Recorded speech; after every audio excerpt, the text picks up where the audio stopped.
Welcome to Tales in the Dark. I know many of you enjoy relaxing with these videos, so I recommend turning down the volume until my voice is barely audible. It'll make the experience even more soothing. Before you close your eyes, let me know in the comments where you're listening from. Leave a like and subscribe to the channel. Thank you and enjoy listening. Story 1. It was a tranquil morning, the world cloaked in a thick, milky fog that whispered of hidden secrets. As I drove through this ethereal landscape, a cryptic message materialized on my car's windshield, a dance of mist and mystery. The words beckoned me to unravel their enigma before the fog dispersed, filling the air with the scent of damp earth and pine.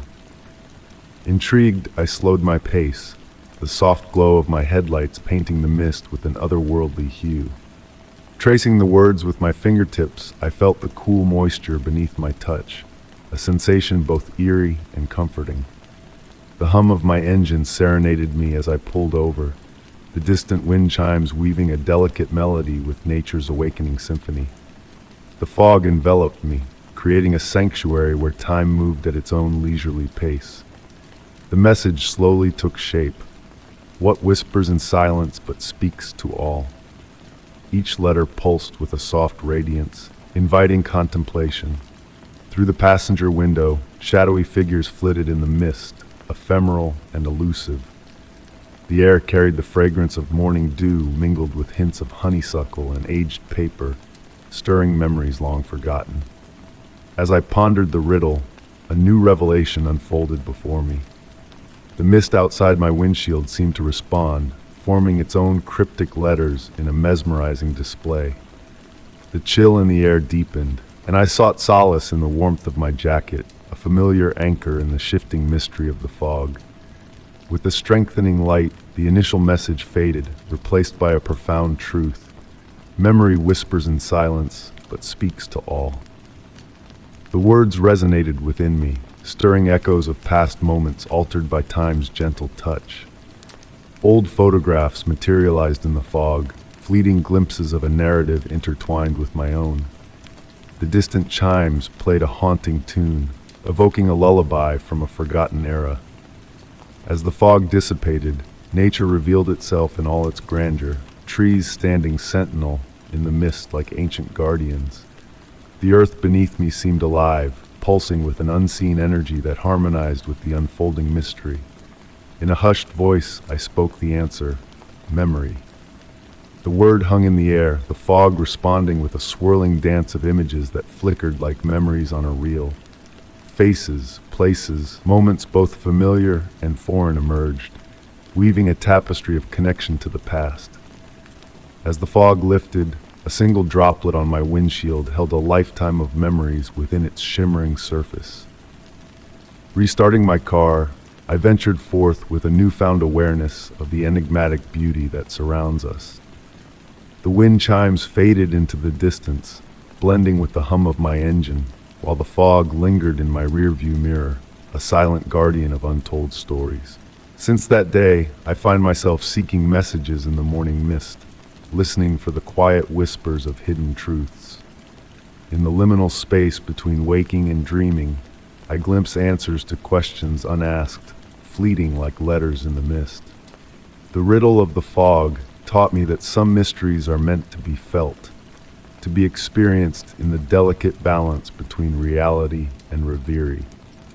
In that ephemeral realm, where memories intertwine with possibility, the softest whispers often carry the weight of profound truths. Story 2. In the depths of our old family home's attic, I stumbled upon a forgotten relic. A wind-up soldier cloaked in dust, its paint chipped and smile faded. A scent of nostalgia lingered in the air, mingling with the mustiness of bygone days. Cradling the toy in my hands, I sensed a hidden tale woven into its worn exterior, a tale yearning to be unveiled. Sunlight cascaded through a lone window, casting elongated shadows upon the weathered wooden floor. With each step, swirls of dust danced in the golden beams like specks of stardust. The soldier's metallic key felt cool against my skin as I twisted it, the familiar clicks resonating through the quiet space. Yet this toy held a peculiar secret. It accepted my winding far beyond the norm, the soft clicks transforming into a hypnotic melody. A subtle breeze whispered, though no windows were ajar, and the atmosphere subtly shifted, embracing a surreal tranquility.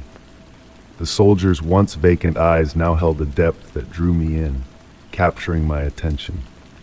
Placing the toy on an aged trunk, I watched in silent wonder as it stirred to life. Its movements flowed with an uncanny grace, the delicate tapping of its boots harmonizing with a ghostly melody enveloping the room. Shadows deepened, pulsating gently in sync with the haunting tune, casting an enchanting spell upon the attic. Mesmerized, I swayed to the rhythm, enveloped in a mystical dance of shadows and whispers. Each step of the soldier seemed to narrate a tale, intricate patterns materializing in the dust like echoes of a forgotten past. Memories not my own permeated the air. Laughter of children, the cadence of marching boots, the melody of a music box serenading a nursery. Time ebbed and flowed, the sunlight frozen in a perpetual golden hour, holding me captive in its timeless embrace. Seating myself on a rocking chair, its gentle creak adding to the symphony of enigmatic sounds, I beheld the soldier's evolving performance. Its worn paint seemed to shimmer and transform, revealing glimpses of a grander narrative just beyond reach. Objects in the attic stirred, their stories interwoven with the soldier's enigmatic dance, creating a tapestry of forgotten tales. As the soldier's movements gradually waned, the melody faded like a whispering breeze, lulling me into a reverie. The toy came to a rest, its gaze fixed upon me, its smile now imbued with a newfound wisdom. Retrieving the soldier, I sensed a pulsating energy within, akin to cradling a slumbering bird. The winding key lay dormant, a silent testament to the finality of its performance.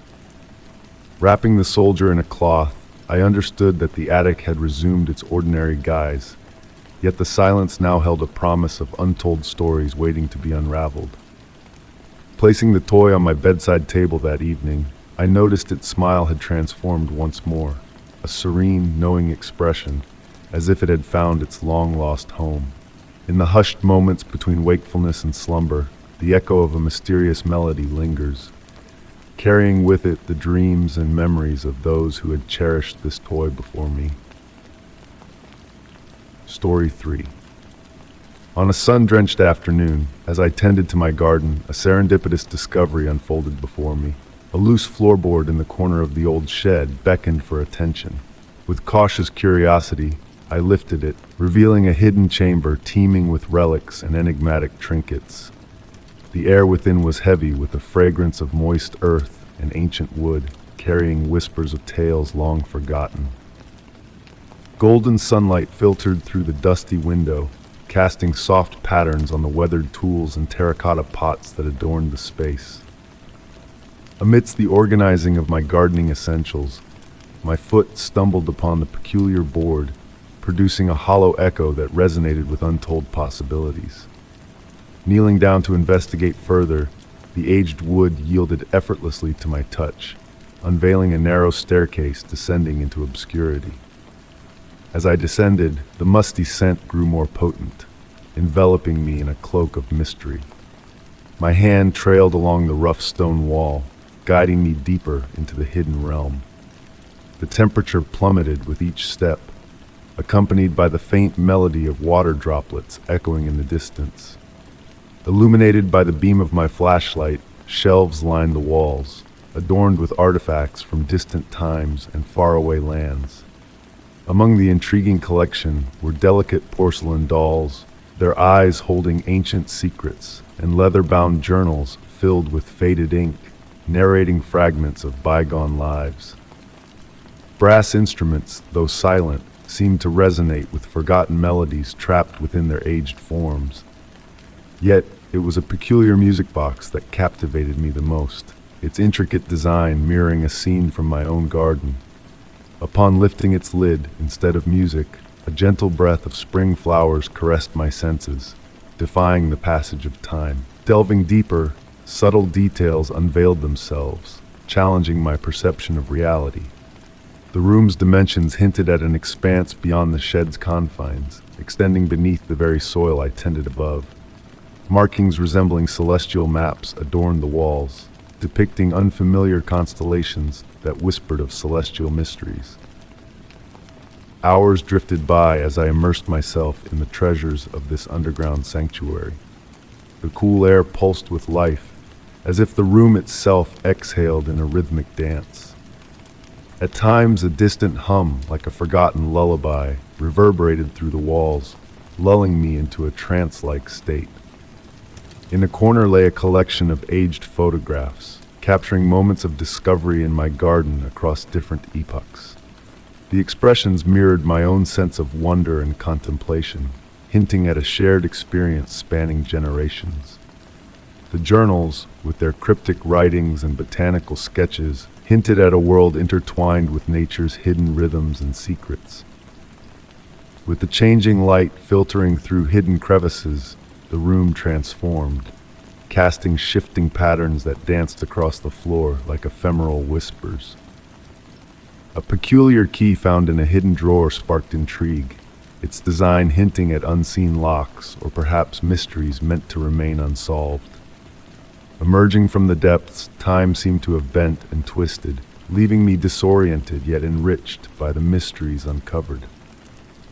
The shed's floorboards settled back into place with a knowing sigh, concealing its secrets once more.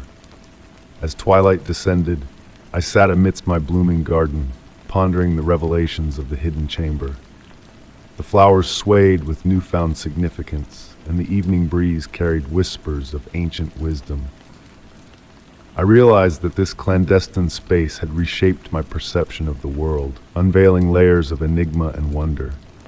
To this day, I tend to my garden with a renewed sense of purpose, knowing that beneath the soil lies a realm of endless discovery. Occasionally, as sunlight dances upon the shed's window, I catch glimpses of ethereal reflections, as if the hidden room communicates through shadows and light.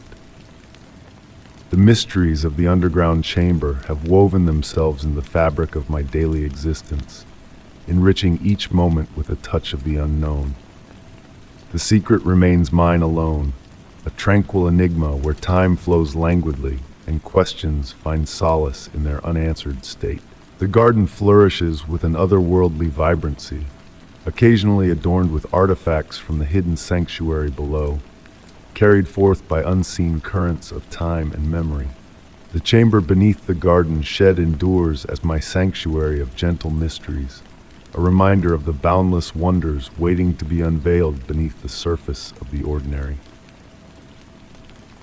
Story 4. In the late hours of an evening, as I wandered through the desolate expanse of an abandoned train station, a peculiar sense of unease settled upon me.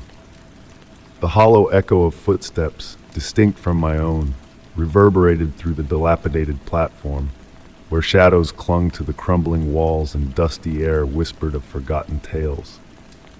The chill of the night mingled with the scent of rust and ancient stone, coaxing me further into the labyrinthine corridors of the station.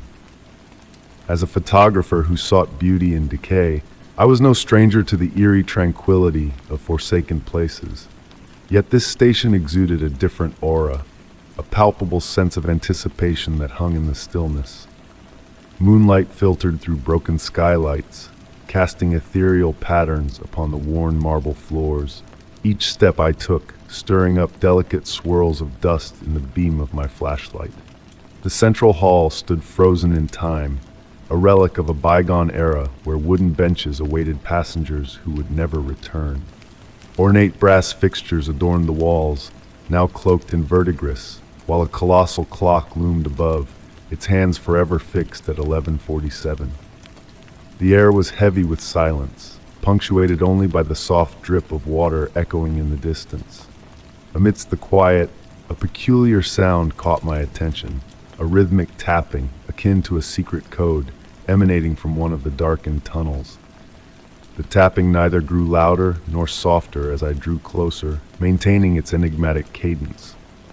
My breath formed wispy clouds in the cool air as I approached the tunnel, where the scent shifted to a comforting blend of old leather and pipe tobacco, reminiscent of cherished memories. Guided by the mysterious tapping, I traced the tiled walls adorned with intricate mosaics depicting scenes of a forgotten time. The steady rhythm of the tapping was now accompanied by the soft rustle of fabric, leading me to a waiting room veiled in the dust of ages. Velvet curtains draped the windows, and at the room's heart stood a solitary wooden desk, upon which lay a single yellowed ticket bearing the enigmatic destination of Beyond.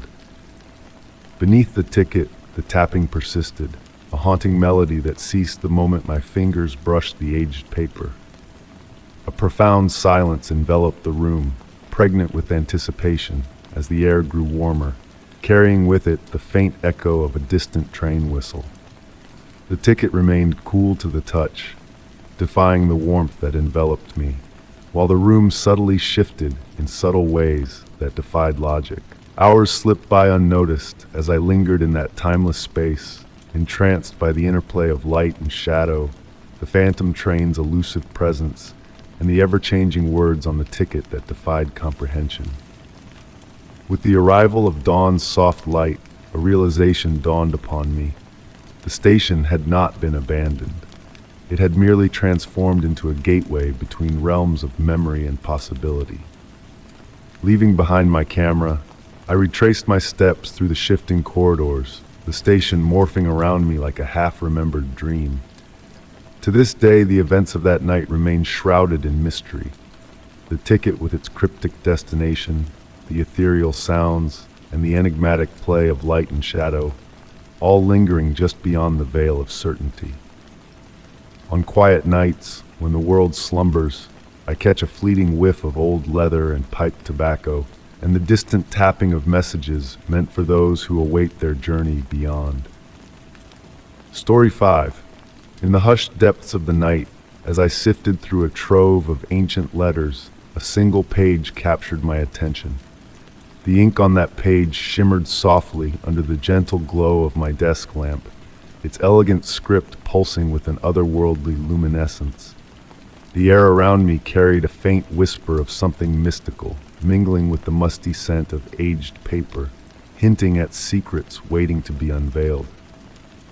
The wooden box that held these letters had been passed down to me from my grandmother, its surface weathered by time and touched by the hands of generations. The brass clasp, though reluctant at first, eventually relented with a soft creak, revealing a world of forgotten stories and hidden truths. Most of the letters within were ordinary, their ink faded to a warm sepia hue, recounting tales of mundane life. But this particular page stood out, beckoning me closer with its enigmatic presence. The paper felt cool and smooth beneath my touch, like silk gliding over skin, as if it held a secret of its own. As I peered closer at the writing, the eerie luminescence seemed to intensify, casting a mesmerizing dance of light and shadow. The words on the page twisted and turned, forming intricate patterns reminiscent of moonlit ripples on a tranquil lake. My grandmother had never spoken of such mesmerizing letters, yet here it was, bearing her unmistakable handwriting. The more I delved into its contents, the more I realized that there was more to these words than met the eye. Hidden meanings lurked beneath the surface, waiting to be deciphered by a keen eye and an open heart. Subtle changes began to reveal themselves as I studied the letter further. What initially seemed like mundane topics like gardening and weather reports now unfolded into a tapestry of deeper significance. Delicate patterns emerged in the margins, shifting and swirling like ethereal whispers of the past. The room around me grew still, as if time itself had paused to listen to the secrets held within the letter. The soft ticking of the clock on the wall echoed in harmony with the pulsing ink, creating a symphony of whispers and shadows. A gentle warmth emanated from the paper, wrapping me in a cocoon of tranquility. It was as if the letter itself held a piece of the sun's warmth, a gentle reminder of the mysteries that lay hidden in the folds of time. Within the words, I discovered a family secret long kept hidden, a legacy of gifts passed down through the generations of women in our family. My grandmother spoke of abilities that only manifested under the full moon, of words that could only be heard by those who dared to listen with their souls. With each passing moment, I felt a connection to something greater than myself, a lineage of strength and wisdom that flowed through my veins. Memories of my grandmother's careful teachings flooded my mind, her words now taking on a new light in the glow of the mysterious letter. Outside my window, the moon danced behind shifting clouds, casting a play of light and shadow upon my desk. The letter responded to the moon's call, its luminescence waxing and waning in harmony with the celestial rhythms. A gentle breeze wafted through the curtains, carrying the sweet fragrance of night-blooming jasmine, the same flowers my grandmother had tended with loving care. In that moment, past and present intertwined, weaving a tapestry of stories that transcended time itself.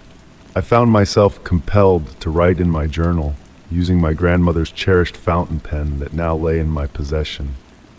To my astonishment, my own words began to glow faintly, a reflection of the luminous legacy that had been passed down through the generations. As dawn approached, the ethereal glow of the letter began to fade, but its essence lingered in the air, a reminder of the magic that had touched my life. I carefully returned the page to its resting place in the box, knowing that this was only the beginning of a journey into the mysteries that lay hidden within my family's legacy. Now, whenever I write with my grandmother's pen, I do so with reverence and awe, mindful of the way the ink captures the essence of light itself. In those quiet moments between wakefulness and slumber, I can almost see my words shimmering, carrying forth a lineage of luminous storytelling that binds me to the past and the future. The mystery of the glowing ink remains unsolved, shrouded in the enigmatic veil of the unknown. Perhaps some secrets are meant to be felt rather than understood, their magic preserved in the delicate dance between reality and dreams. And so I continue to write, each word a beacon of possibility in the velvety darkness of night, a tribute to the mysteries that whisper in the spaces between worlds. Story 6. Amidst the twilight saunter through my wild, sprawling backyard, I caught sight of the vines snaking along the weathered wooden fence, their movements akin to clandestine whispers in the breeze. The leaves, basking in the gentle radiance of street lamps, wafted the aroma of fresh earth and enigma. Their wordless discourse left me pondering the cryptic messages nature had safeguarded through time.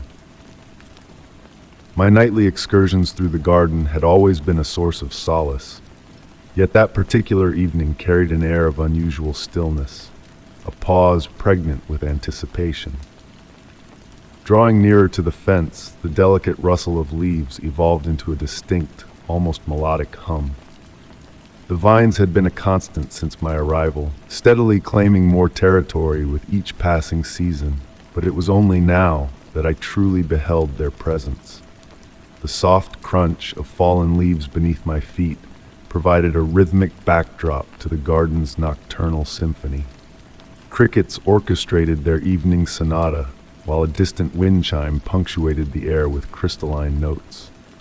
Intrigued, I found myself drawn closer to the fence, my fingertips trailing along the weathered grain of the wood.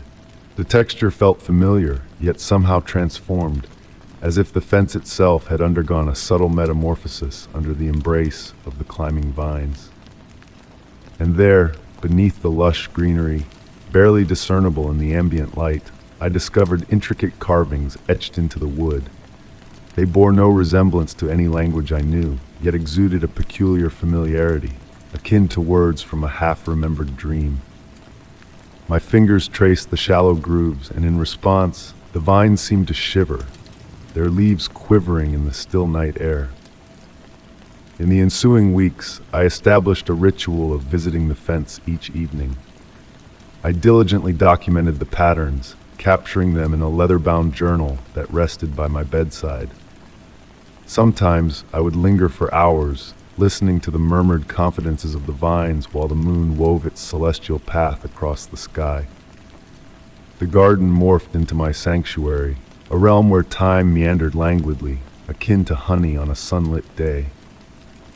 Gradually, I began to discern fluctuations within the carvings. They appeared to shift between my visits, evading my gaze as if engaged in a deliberate dialogue with themselves. New symbols materialized while others faded, as though the fence partook in a gradual, introspective exchange. On a particularly tranquil night, as I leaned against the fence, I detected a subtle vibration coursing through the wood. Barely perceptible, akin to the distant hum of an engine, it bore a cadence that synchronized with the undulating vines. Closing my eyes, I embraced the sensation, allowing it to permeate my being. The garden's nocturnal symphony receded, supplanted by ethereal impressions that transcended words, recollections of sunlight and rain, of shifting seasons, of myriad conversations held in long-forgotten gardens. I glimpsed fleeting images of other hands tracing similar patterns, of other eyes observing the vine's growth. The fence had stood far longer than I had fathomed, accumulating stories akin to moss collecting morning dew. With the onset of autumn, heralding shorter days and lengthening shadows, my garden journal began to fill not solely with sketches, but also with fragments resembling translations. Awaking to find pages inscribed in my own hand, despite lacking memory of penning them, I beheld narratives of ancient gardens, of wisdom disseminated through burgeoning life, of messages encrypted within leaf and vine. Most intriguing was the vine's newfound responsiveness to my presence. They would subtly incline towards me as I drew near, their leaves pivoting to track my movements like myriad miniature visages. At times, from the corner of my eye, I fancied I glimpsed their tendrils reaching out, only for them to remain motionless and innocent upon direct inspection. The most profound transformation, however, transpired within me. My dreams burgeoned with verdant growth, with patterns spiraling and evolving, akin to living calligraphy. I came to realize that the fence transcended mere demarcation. It represented an archive, a living chronicle of all occurrences within its domain. The vines were not solely climbers, but chroniclers, meticulously transcribing each passing moment in their silent vegetal tongue. Perhaps my neighbors now regard me as eccentric, devoting significant time to my fence and its enigmatic vines. They fail to grasp the solace I derive from these twilight dialogues, from the gentle rustle of leaves that seems to unveil greater comprehension with each passing night. I sometimes muse whether the fence selected me, whether it awaited an individual willing to heed its tales. I have abstained from removing the vines or deciphering all the carvings. Certain enigmas, I have learned, are meant to be experienced rather than unraveled. Instead, I nurture the garden, ensuring the vines possess ample space to flourish and convey their message. By night, I still sit with my journal, transcribing what fragments I can of their whispered sagacity, adding my modest chapter to their infinite narrative. The fence endures, its aged planks concealing myriad secrets beneath their verdant shroud, and should you listen closely on a tranquil evening, you too may discern it. The soft susurration of leaves engrossed in age-old discourse, the faint creak of wood cradling memories like water, and the muted vows of mysteries yet to unfold. Story 7. Amid my exploration of a forgotten collection of art supplies tucked away in a quaint thrift store, my eyes fell upon a weathered sketchbook. Within its tattered pages lay intricate blueprints of a structure unknown to me. The scent of graphite and aged paper wafted from the delicate yellowed sheets, beckoning me to unravel their mysteries. Each precise line hinted at a clandestine project, blurring the boundaries between artistry and a cryptic purpose. Night after night, I found myself poring over the detailed drawings in the soft glow of my study, where the gentle patter of rain against the window provided a soothing soundtrack. Shadows danced across the worn pages under the warm embrace of my desk lamp, as my fingers traced the enigmatic designs. The more I scrutinized the blueprints, the more I unearthed anomalies that defied conventional architectural norms. Curved corridors folded upon themselves in defiance of logic, staircases led to impossible rooms, and windows captured light from inexplicable angles. Yet, every element was meticulously illustrated with precise measurements and elegant annotations resembling calligraphy. The marginal notes, inscribed in faded ink, hinted at threshold spaces and liminal architecture, sparking introspective musings. On serene evenings, I sketched my interpretations of the designs, delving into the profound concepts embedded within. The soft scratch of my pencil against paper became a meditative ritual, blurring the boundaries of time as I ventured into the realm of mysterious geometries. In the tranquil moments before dawn, I felt a spectral presence guiding my hand, as if the original architect whispered secrets through each stroke. As I immersed myself deeper in the blueprints, subtle shifts in my perception of space unfolded. Shadows gained depth, corners curved imperceptibly, and the familiar sounds of my home echoed an architectural language akin to the mysterious drawings. One hushed night, bathed in moonlight, I deciphered a hidden sequence of numbers intertwined within the borders of the pages, resembling a cryptic melody woven into the fabric of the sketches. Weeks passed, and the structure from the blueprints invaded my dreams. I traversed its impossible corridors, the ground shifting beneath my feet, enveloped in a tranquil awe akin to a meditative journey. The central chamber, adorned with symbols blending astronomical charts and musical scales, beckoned me with its harmonious allure, refusing to be captured in a single rendition. In the stillness of my study, shadows aligning with the angles of the designs, I pondered the existence of an architecture beyond our ordinary perception, a realm nestled within the quiet interstices of our thoughts. The enigmatic architect's identity remained a mystery, their essence lingering in every stroke and inscription. The blueprints transcended mere physical plans, evolving into a map of the ethereal spaces that grace the edges of our world, the dreamlike realms glimpsed in moments of perfect serenity. As I pen this narrative bathed in lamplight, the weight of the sketchbook resting on my desk hints at untold secrets. Raindrops continue their gentle cadence on the window, while shadows pulse with each distant lightning flash.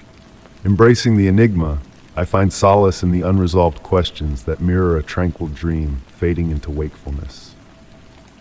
Story 8. On a crisp day in a park, overtaken by nature's embrace, I stumbled upon a weathered bell, hanging from a twisted branch of a tree. Still and silent, the bell emitted a soft, nearly imperceptible chime that blended seamlessly with the tranquil air. A cool breeze carried whispers of moss and the scent of aged metal, as if the bell was beckoning in a language only understood by the calm of the wild. Intrigued, I found myself drawn to its aged surface, my fingers tracing the intricate patterns etched by years of rain and wind. Surprisingly, the metal felt warm beneath my touch, a stark contrast to the autumn chill enveloping me. There was an uncanny allure to its presence, both welcoming and otherworldly, like a forgotten relic from a time when the boundaries between realms were hazy. Day after day, I returned to the park, meandering along the winding paths that led me to the bell's abode. The tree cradling the bell appeared to grow more contorted with each visit, its branches extending towards the bell in a tender embrace. I began to notice subtle shifts in the atmosphere whenever I drew near, the way the light seemed to dance around the bell, the air thickening with an electric hush.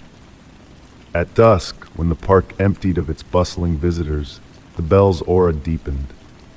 The fading sunlight would caress its surface, unveiling hidden symbols that seemed to morph and swirl when viewed from different angles, akin to water flowing over ancient stones.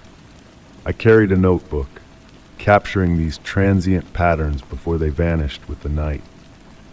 One evening, as darkness draped the park like a soft veil, a new sound caught my attention mid-stride. Not the bell's usual ghostly chime, but a gentle hum resonating from the earth itself. The grass around the tree began to sway, though no breeze stirred the air. Mesmerized, I watched as tiny points of light emerged from the ground, drifting upwards like ethereal seeds carried by an unseen current. These lights twirled lazily around the bell, weaving patterns that mirrored the symbols I had sketched. Bathed in their gentle glow, I witnessed a remarkable sight. The rust coating the bell began to recede, unveiling glimmers of brilliant metal beneath. The transformation unfolded slowly, akin to the gradual evaporation of morning dew. With each subsequent visit, I uncovered new facets of the bell's gradual metamorphosis. The tree's bark sprouted organic patterns, resembling the symbols etched on the bell. In the quiet twilight moments, faint whispers, like distant voices on the wind, wafted through the air, speaking in tongues that felt oddly familiar yet incomprehensible. On a misty morning, a gathering of moths alighted on the bell, their wings adorned with the same intricate designs I had observed. Motionless, they exuded a sense of serene contemplation. With the sun's ascent, their wings began to radiate a soft, pulsing light that synchronized with the bell's ethereal chime. Weeks melted into months, and the bell's influence on its surroundings grew more pronounced. Spiral patterns emerged in the grass beneath the tree, and exotic flowers blossomed in the shadows of its branches. Park visitors would pause near the tree, their voices fading into silence as they gazed upwards, though few seemed to truly see the bell itself. I came to realize that the bell was not merely an object, but a threshold, a point where reality blurred and melded with the unseen. The symbols I had documented were not mere decorations, but a language, narrating a tale through the subtle shifts occurring in its vicinity. On the winter solstice, as daylight waned, the air surrounding the bell shimmered like heat waves on a scorching summer day. The phantom chime swelled, vibrating through my being, and for a fleeting instant, I glimpsed beyond our world's veil. It wasn't a grand revelation of a different realm, but a gentle shift in perception, like two images merging into one. In that liminal space, I beheld myriad other bells, each suspended in its own reality, all connected by the same ethereal resonance. They formed a vast network of gateways, each offering a glimpse into the extraordinary beyond our mundane existence. Now I continue my daily pilgrimages to the bell, no longer seeking to decipher its enigma, but content to partake in its gradual awakening. The rust continues to retreat, unveiling more of the luminous metal beneath, while the tree's branches cradle it with increasing tenderness. Some days, I merely sit beneath its quiet presence, listening to its wordless melody and observing as reality softly warps around its ancient form. I've come to believe that certain mysteries are not meant to be unraveled, but experienced and absorbed slowly, akin to the subtle transition of seasons or the patient growth of trees. The bell stands as a steadfast reminder that awe often speaks in hushed tones, and profound magic reveals itself not in abrupt bursts, but in the quiet persistence of small, inexplicable wonders. Story 9. In a dimly lit, dusty used bookstore, my fingers traced the spines of forgotten tales until they landed on an old novel. Its worn leather cover exuded the scent of musty pages and distant memories, drawing me in with a sense of hidden enchantment. Nestled between the fragile pages, a shimmering bookmark caught my eye. Its intricate design whispered of mysteries waiting to be unraveled, inviting me to delve into the secrets woven within the very essence of the book.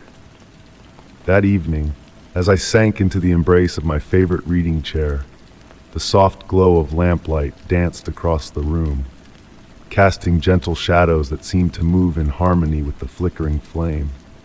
Holding the bookmark delicately between my fingertips, I noticed a subtle shift in its patterns, like whispers of a forgotten language.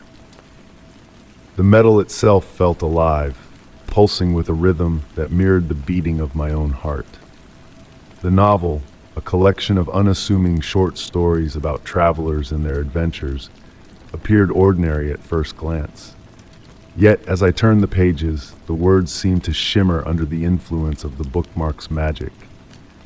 Each description came to life, immersing me in vivid scenes that transcended the boundaries of the written page.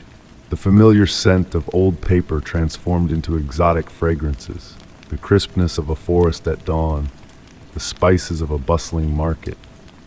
As I delved deeper into the stories, the room filled with a hushed symphony of whispered voices, the characters' presence lingering in the air like echoes of a bygone time. The weight of their experiences draped around me like a comforting shroud, drawing me further into their world. What captivated me most was how the bookmark seemed to guide my journey through the text, illuminating hidden connections and unveiling layers of meaning that had remained concealed. With each passing week, I noticed subtle shifts in my reality. Familiar books revealed new secrets when read with the bookmark, its warm glow intensifying during poignant moments. Sometimes, a soft melody seemed to emanate from its surface, blending seamlessly with the words on the page, as if orchestrating a symphony of storytelling. The most enchanting moments unfolded in the dead of night. By the flickering light of a candle, the bookmark's shadow would stretch across the pages, morphing into intricate shapes that mirrored the narrative unfolding before me. These spectral images, far from ominous, danced with a grace that hinted at the presence of a gentle magic just beyond reach. During a rainy autumn evening, as the patter of droplets echoed outside my window, I discovered ethereal notes scribbled in the margins of the books I perused. Elegant script, offering profound insights into the text's hidden meanings. By morning, these messages would fade, leaving only a faint impression of their wisdom lingering in my mind. It was as though the bookmark itself was a conduit for ancient knowledge, imparting its secrets through these fleeting whispers. At times, as I drifted into slumber while absorbed in my reading, I found myself wandering through a vast library in my dreams. Each book glowed with the same ethereal light as the bookmark, hinting at a shared narrative that transcended individual tales. In that realm of dreams, I grasped the interconnectedness of all stories, realizing that the bookmark was the key to unlocking this boundless tapestry of words. I resisted the urge to unravel the origins of the bookmark, sensing that such knowledge might shatter the delicate web it had woven around me. Instead, I embraced its silent guidance, allowing it to unveil its mysteries at its own pace. The enigma itself became a source of solace, a gentle reminder that not every wonder needs explanation to be cherished. The books I read alongside the bookmark ceased to be mere stories. They evolved into immersive experiences that lingered in my thoughts like half-remembered reveries. The characters became companions, their joys and sorrows intertwined with my own emotions, resonating long after I closed the covers. The bookmark bridged the realm between reality and imagination, transforming each reading session into a voyage of intimate exploration into the heart of storytelling. As I pen these words, the bookmark rests beside me, its comforting warmth a constant presence at my side. The symbols etched on its surface continue to shift and evolve, spinning their wordless tale in a language known only to the initiated. I have come to realize that certain objects carry within them more than mere physical form. They harbor slivers of enchantment capable of reshaping our perception of the world. While some may chase after grand adventures or dramatic revelations, I have found profound contentment in the quiet enchantment of this mysterious bookmark. It has taught me that magic thrives in the subtle spaces between words, in the whispers of connection shared between reader and text. With each turn of a page, the bookmark leads me deeper into realms of wonder, unveiling new layers of beauty in the simple act of reading. Perhaps, in another quiet room bathed in soft lamplight, another soul cradles a similar bookmark, embarking on their own odyssey through the hidden dimensions of storytelling. Until that fateful encounter, I shall continue my gentle exploration of this literary magic, grateful for the unseen hand that guided me to that dusty bookstore on a day forever etched in memory. Story 10. On a quiet evening, amidst the deserted fairgrounds, my attention was captivated by an ancient carousel. The once vibrant horses stood motionless, suspended in a timeless state. A soft, almost imperceptible hum resonated from the silent ride, beckoning me to step back in time and experience its faded enchantment. The air carried a wistful blend of sawdust and sugary remnants, a subtle beckoning from days long past. The night enveloped me like a velvet cloak as I made my way towards the carousel, my footsteps hushed by the dewy grass underfoot. Moonbeams filtered through wispy clouds, casting delicate shadows that danced upon the weathered wooden figures and tarnished poles. Each horse bore a solemn expression, as if safeguarding ancient mysteries, their painted eyes holding tales of countless riders who once reveled in their joyous escapades. One particular horse, a pale mare adorned with remnants of gilded paint, caught my eye. Unlike its companions, its gaze seemed to subtly shift, as if acknowledging my presence. The brass pole securing it gleamed with an inexplicable warmth, defying the cool night air. Standing before it, I could swear I heard a faint melody, akin to a music box playing in a dream. My hand extended, almost of its own accord, to graze the mare's weathered surface. The wood felt surprisingly warm beneath my touch, radiating a comforting heat on that autumn evening. A gentle vibration pulsed through my palm, akin to a heartbeat, coursing up my arm and spreading a tranquil warmth throughout my being. Gradually, the world around me began to transform, not abruptly, but with the slow transition of dusk into nightfall. The air grew heavy with the sweet scents of cotton candy and caramel apples, though the fairgrounds remained deserted. In the distance, a faint whisper of calliope music drifted, so faint it could have been a figment of my imagination. Connected to the carousel horse, memories not my own bubbled to the surface like ripples in a placid pond. I glimpsed children in attire from bygone eras, their faces radiant with laughter as they rode these very steeds. I felt the elation of numerous summer evenings, the touch of countless small hands gripping these same reins. Yet beneath these recollections lay a deeper memory, a pulsating undercurrent. The carousel was more than a mere amusement ride.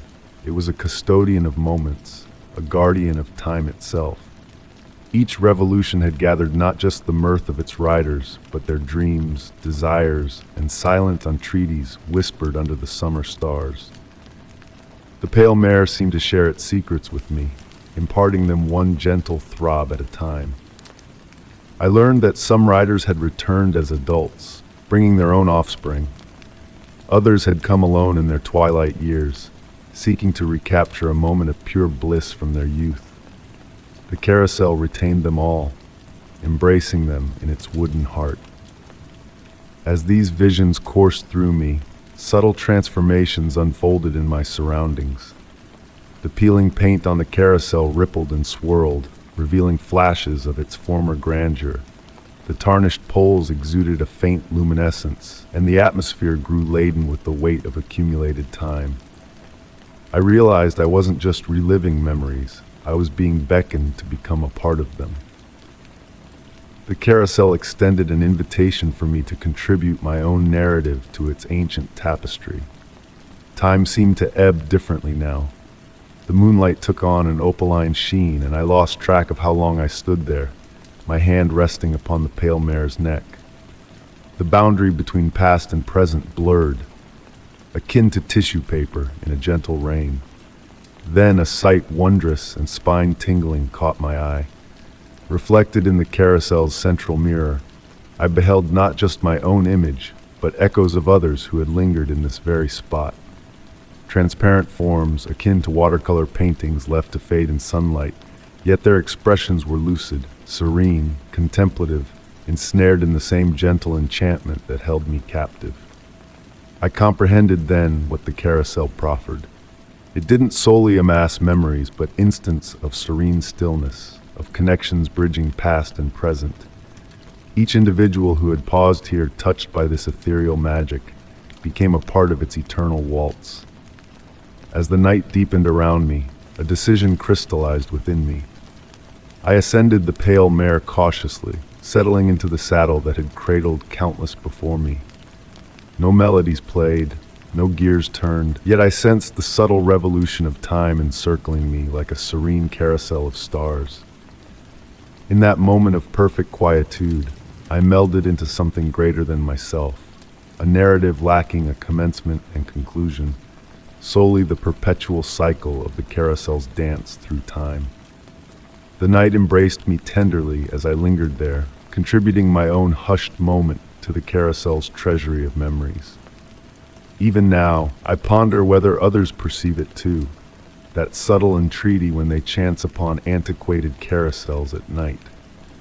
Perhaps they too discern the whispered tales carried on time's breath, narrating the sagas of all the souls who have paused here, ensnared in the gentle allure of the wooden horses and their timeless dance with recollection.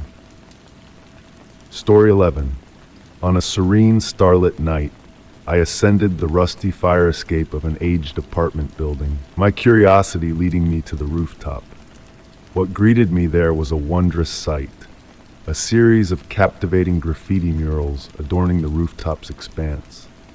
These murals, alive with vibrant hues and intricate patterns, seemed to narrate a story of deep emotions, of fervor and sorrow, all under the gentle radiance of the city lights below.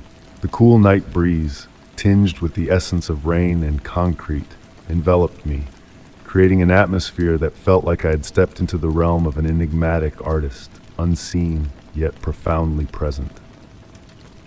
Night after night, I found myself irresistibly drawn back to this rooftop haven, each visit unveiling previously unnoticed intricacies within the artwork. In the moon's soft glow, delicate swirls of midnight blue intertwined with glistening strokes of silver, forming patterns that danced and transformed with each passing moment. The whisper of the wind, a soft serenade between the towering buildings, provided a comforting soundtrack to my silent observations. I began meticulously documenting the subtle changes in the murals, for they were never static. Sometimes a new blossom would bloom in a corner, its petals a fusion of deep purples and ethereal whites. Other times, intricate mathematical equations would emerge, flowing like poetic verses across the concrete canvas, adding a layer of mystique to the artwork. Curiously, the building's inhabitants remained oblivious to the rooftop artistry. When I inquired about it, the elderly lady from the top floor simply offered a cryptic smile, while the maintenance worker dismissed it as off-limits territory. Yet there I stood, a silent spectator to the ever-evolving murals. One evening, armed with my sketchbook, I settled into my familiar spot, determined to capture the intricate details before me. The air felt pregnant with anticipation, heavy with a sense of the unknown. As I sketched, I noticed small handprints materializing in the condensation on the rooftop's glass skylight, vanishing as swiftly as they appeared, like ephemeral whispers of the night. Moved by an unspoken connection to the elusive artist, I began leaving small gifts, fresh tubes of paint, new brushes, even a thermos of steaming tea on chilly nights. Each morning, the gifts would disappear, replaced by subtle alterations to the murals. A new bird perched where I had left my offerings, or the delicate swirls of tea steam seamlessly integrated into the existing design. The changes grew more intimate, reflecting elements of my own life, my cherished book resting on a painted shelf, the pattern of my scarf woven into a border, the hue of my eyes mirrored in a painted pool. It became evident that the artist was not only aware of my presence, but was intricately entwining my essence into their creations. As winter settled in, enveloping the city in its icy embrace, the rooftop transformed into a sanctuary where time seemed to ebb and flow in harmony with the night. Some nights, I arrived to find the paint still glistening under the starlit canopy, fresh and untouched. Yet the artist remained an elusive enigma, their presence never tangible. During a hushed snowfall, I stumbled upon a new addition to the mural, a portrait not of a person, but of a moment frozen in time. My initial encounter with the rooftop art, captured from behind, depicting a figure gazing at the very first mural. The attention to detail was spellbinding, down to the gentle sway of my hair in the evening breeze. But in the painting, I was not alone.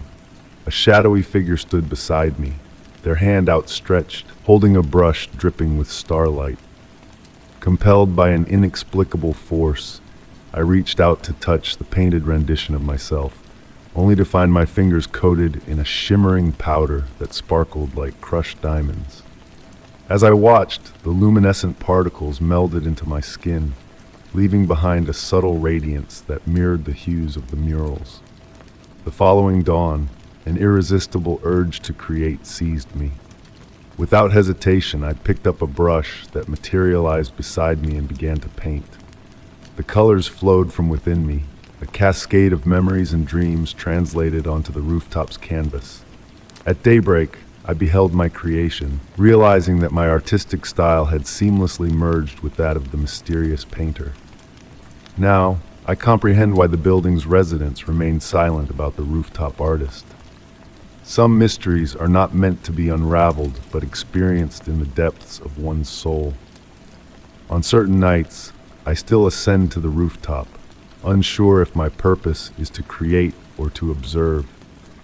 The boundaries between artist and audience have blurred, like wet paint merging into wet paint, birthing something entirely new and profound. The murals continue to evolve, each layer adding to our silent collaboration, hidden within the walls of the building, illuminated by hues of color and light. And on tranquil evenings, when the stars align just so, two shadows may be glimpsed painting in unison atop that rooftop, one casting a gentle glow, the other wielding a brush dripping with starlight. But upon closer inspection, it becomes clear that both shadows belong to the same entity, neither wholly tangible nor entirely ethereal. Story 12. Amidst the forgotten treasures of our ancestral abode, hidden away in the dusty confines of the attic, an enigmatic revelation awaited my eager hands.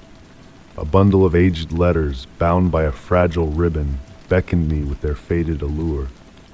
Each page, a parchment of the past, bore cryptic symbols and veiled allusions to mysteries long obscured by time's relentless march. The atmosphere within the attic was heavy with the fragrance of antiquity, a blend of yellowed paper and distant recollections that hung palpably in the air. With a reverence reserved for unraveling ancient enigmas, I gingerly unfurled the letters one by one, as if unveiling a clandestine pact whispered across the ages.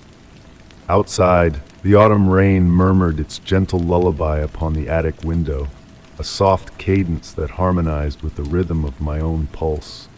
Sunbeams filtered through the glass, painting a surreal tableau of dancing dust motes that waltzed in the warm embrace of light, casting a spell of tranquility upon the forgotten space. Seated upon a weathered wooden chest, polished smooth by the caress of time, I delved deeper into the enigmatic missives. The first letter, dated nearly a century past, bore the elegant script of a bygone era, weaving a narrative that flowed like ink spilled upon parchment. Amongst the conventional prose, intricate symbols adorn the margins, delicate spirals and geometric complexities that shimmered with an ethereal glow in the dimness. My fingertips traced the contours of these mysterious glyphs, their touch imbued with a faint warmth that whispered of secrets long held in silence. As I perused each successive letter, a pattern emerged, weaving a tapestry of references to the cyclical dance of seasons, the celestial ballet of the moon, and dreams that blurred the boundaries between reality and the beyond. The elusive author, known only as E, painted vivid scenes of moonlit gardens in bloom and ethereal melodies that echoed through unseen chambers. The ancient timbers of the attic creaked in solidarity, as if bearing witness to the whispered confidences of the past. Enthralled, I found myself murmuring the words aloud, their weight and resonance filling the hallowed space with an otherworldly presence. Some passages were rendered in a mirror script, their meaning unveiled only when reflected in the aged window's glassy gaze. With each letter absorbed, the world beyond the attic's confines receded, yielding to the mystic realm woven within the yellowed pages. Shadows danced in defiance of light's decree, clocks traced inverse paths under veiled skies, and ephemeral footprints bloomed into wildflowers with the dawn's gentle touch. Of all the letters, the sixth held me in rapt attention. It spoke of a gentle ritual, not of darkness, but of reverence, an arrangement of mirrors beneath the full moon, wherein reflections unveiled vistas of bygone eras and distant realms. The ghostly sway of my grandmother's rocking chair in the corner stirred memories of her tales, hinting at a familial connection to the enigmatic correspondence. As the golden light of late afternoon bathed the attic in a warm embrace, I realized that hours had slipped away like fleeting shadows, lost in the timeless embrace of the letter's embrace. The final missives bore inscriptions in arcane symbols, their meaning tantalizingly close to comprehension, yet maddeningly elusive. The concluding letter diverged from its predecessors, bearing a newer parchment and a tremulous script that bespoke urgency. E divulged a revelation of time's fluid nature, of memories lingering within the fabric of space and objects as vessels of bygone souls. Upon completing the final letter, a subtle shift in the attic's ambience caught my eye. Dust motes pirouetted in intricate patterns, mirroring the symbols etched upon the letters before dispersing into oblivion. Outside, the rain whispered a cryptic melody, a language unfamiliar yet resonant in its essence. Rebinding the letters with care, I understood that their legacy had imprinted upon my very being, unveiling a world veiled in layers of reality beyond mortal ken. The enigma of E and their cryptic missives remained unsolved, a whispered enigma that beckoned exploration rather than resolution. As the sun dipped below the horizon, casting elongated shadows across the attic's expanse, a subtle anomaly caught my gaze. My own shadow, cast upon the wall, wavered in a dance of independence, as if contemplating a divergent path of its own. With a knowing smile, I accepted the ineffable mysteries that lingered within the attic's sanctum, embracing the comfort of the unknown and the wonder that lay dormant within the mundane. In moments of quiet reflection, bathed in the wistful glow of fading light and the gentle cadence of rain, I revisit the letters of E, their enigmatic legacy, a testament to the boundless marvels that await those who dare to seek beyond the veil of the ordinary. Story 13. Late on a cold night, a plain package materialized on my doorstep, devoid of a return address. Within its confines lay a solitary, meticulously folded letter scripted in a graceful, unfamiliar hand. The gentle scent of cedar and ink permeated the air as I perused its enigmatic message. A promise to unveil concealed truths nestled in the shadowy recesses of my history. Nestling into my cherished reading chair, its aged leather murmuring softly beneath me, I embraced the tranquil patter of rain against the windows, crafting a lulling cadence. With care, I unfurled the fragile paper, bathed in the warm amber radiance cast by my desk lamp, casting dancing shadows that seemed to possess a life of their own. The opening words of the letter stole my breath. I am privy to the secrets of the music box. Decades had passed since my grandmother's antique music box had vanished, or so I had believed. A work of exquisite artistry, it played a haunting melody whose origin eluded me. The letter meticulously detailed its features, the intricate rose carvings adorning its mahogany exterior, the faint chip in the corner from my childhood mishap, even the occasional stick of the lid upon opening. As my eyes traversed the page, my fingers traced the elegant script. The writer delved into memories privy only to me.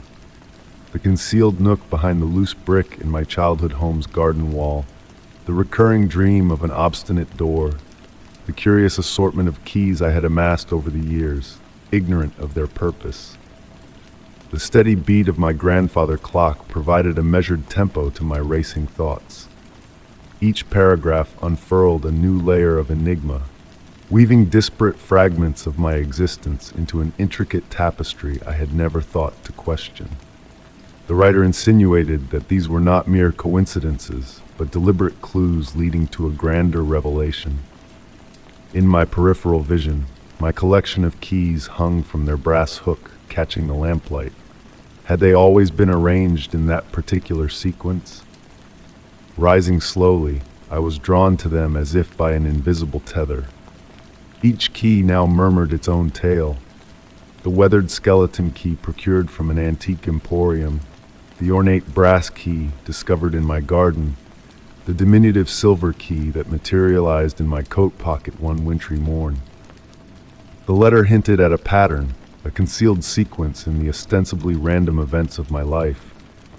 It referenced the recurring numerical patterns I had dismissed, the uncanny coincidences that had guided my path, and the dreams that seemed more akin to memories. The writer posited that my grandmother's music box transcended its role as a mere heirloom. It held the key to unraveling these connections. My feline companion, Shadow, observed me from her perch on the windowsill, her eyes gleaming like molten gold in the lamplight. The rain persisted in its gentle serenade outside, enveloping me in a cocoon of tranquil solitude as I delved deeper into the enigma. The writer's words painted a portrait of a complex tapestry of events, all converging upon this moment. I reached for my journal, its pages replete with disjointed musings on my dreams and inexplicable occurrences. The letter seemed to offer a framework for these scattered fragments, implying they formed a grander tableau I had been too nearsighted to discern. The writer hinted at a community of kindred spirits who had encountered analogous patterns in their lives, each possessing a fragment of a larger puzzle. As the night deepened, the warm glow of the lamp softened, infusing my study with a dreamlike ambiance. The letter's closing passages broached a choice: remain ensconced in blissful ignorance, or embrace the enigma that had perpetually enshrouded me. The writer pledged no peril, solely enlightenment, yet cautioned that once the patterns were unveiled, they could not be unseen. Sinking back into my chair, I allowed the weight of the revelation to envelop me like a snug quilt. The letter concluded with a succinct directive: when you are prepared to delve deeper, invoke your grandmother's melody at the stroke of midnight. However, that melody had long evaded my ears, and the music box had long vanished. Or had it? The writer's intimate familiarity with my past hinted otherwise. My gaze drifted to the ancient trunk in the study's corner, an heirloom passed down through generations of my lineage. Despite numerous attempts, I had never unlocked it, even with every key in my possession.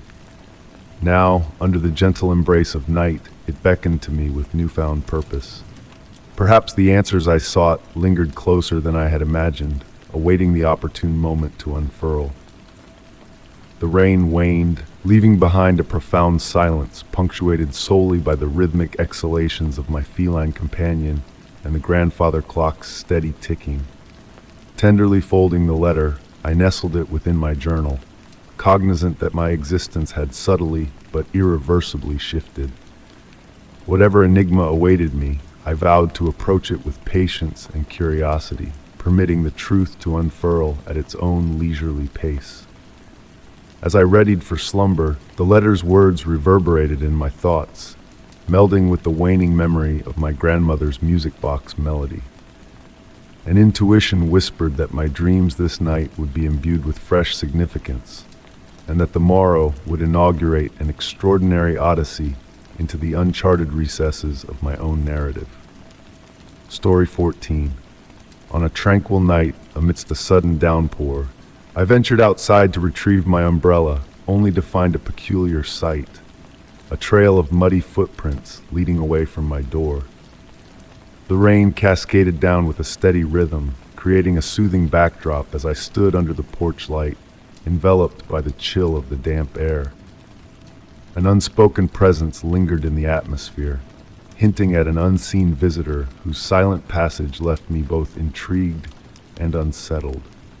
As the raindrops gently tapped against the pavement, erasing the edges of each footprint, I couldn't shake off the mysterious allure they held. The footprints, not quite fitting any of my own shoes, seemed oddly familiar, as if whispering a forgotten memory. Each step imprinted with meticulous care, shimmering faintly in the dim light, as if carrying specks of reflected moonlight within them. Compelled by an inexplicable curiosity, I found myself trailing the footprints, my own footsteps blending with the soft patter of rain on my coat. The air carried a blend of wet earth and a subtle, sweet fragrance reminiscent of old books and dried flowers. The path meandered through my garden where raindrops adorned leaves and petals like delicate pearls, and the night-blooming jasmine exuded its ethereal perfume into the misty air. The footprints weaved through the garden with precision, as if guided by an unseen hand that knew exactly where to tread, never disturbing a single plant. Noticing a peculiar phenomenon, I observed raindrops hesitating momentarily before touching the ground near the footprints, creating fleeting suspended spheres of water that added to the enchantment of the scene. Following the trail, I arrived at a small clearing where the footprints formed a perfect circle, the grass within appearing subtly different, alive with a mysterious energy. Kneeling down, I touched the grass, feeling a gentle vibration that seemed to hum beneath my fingertips. Each raindrop within the circle emitted a soft, melodic note as it descended, creating a harmonious symphony with the falling rain. Continuing beyond the circle, the footprints grew fainter, almost imperceptible against the dark earth, as if their maker had begun to fade into the night. The strange, sweet scent intensified, merging with the rain-soaked air to instill a sense of tranquility within me. Following the ethereal trail led me to the ancient oak tree at the edge of my property, its branches outstretched like protective arms, whispering secrets to the rain. At the base of the oak tree, the footprints seemed to vanish into the bark's natural patterns, blurring the lines between the earthly and the mystical. Placing my hand against the tree, I felt a subtle pulse, akin to a slumbering heartbeat, resonating through the wet bark. Rivulets of water cascaded down the trunk, forming fleeting patterns that almost resembled written words before dissolving into the rain. In the midst of the rain-drenched night, a profound shift in the atmosphere occurred, as if the air itself crackled with a quiet electricity, on the brink of revealing a hidden secret. The raindrops orchestrated a dance of light and shadow, moving in harmony with an unseen melody, transforming the ordinary into the extraordinary. Though I never laid eyes on my mysterious visitor, their presence had woven a touch of magic into my garden, leaving behind an enigmatic aura that lingered long after the rain ceased. The sweet fragrance clung to my clothes, a reminder of the ethereal encounter that had unfolded amidst the storm. Now on peaceful rainy nights, I find myself drawn outside, hoping to stumble upon new footprints leading through the garden, though they remain elusive. The rain falls differently, the garden thrives in an otherworldly manner, and the old oak tree sways with a newfound grace, as if touched by the lingering presence of the silent visitor.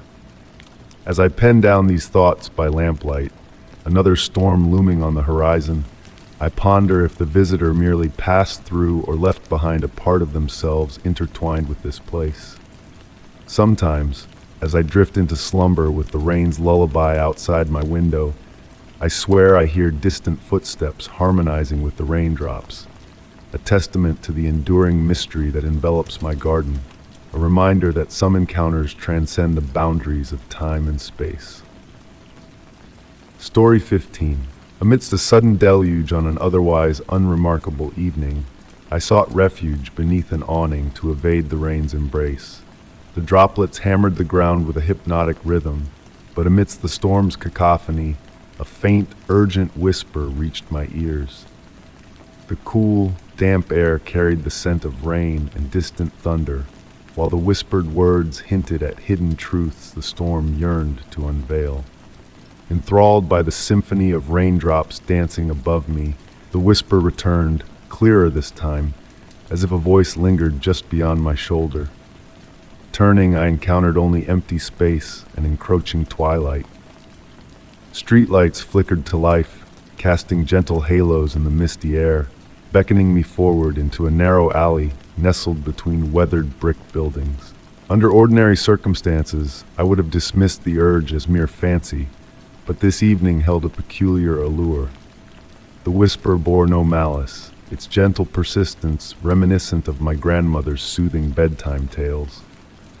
With cautious steps, I ventured into the alley, the rain softening into a gentle mist. The brick walls exuded warmth, as if they harbored the essence of centuries past, slowly releasing it into the night. My footfalls created soft ripples and shallow puddles, capturing the ethereal light from above in mesmerizing patterns. The alley unveiled a secluded courtyard, shielded from prying eyes by ancient edifices. At its heart stood a weathered fountain, its stone polished smooth by time. Water cascaded from its spout, blending with the rain in a melodic harmony that echoed through the night.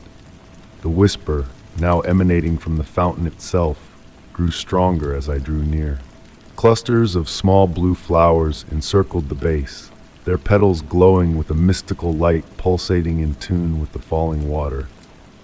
These flowers, both ancient and newly blossomed, seemed to exist outside the confines of time, captivating me with their elusive beauty. Kneeling beside the fountain, a sense of familiarity washed over me, guided by faint markings adorning the stone's surface.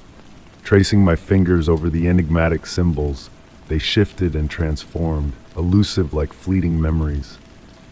The whisper evolved into coherent words, weaving tales of forgotten memories and eternal promises, of time's cyclical dance mirrored by the fountain's waters.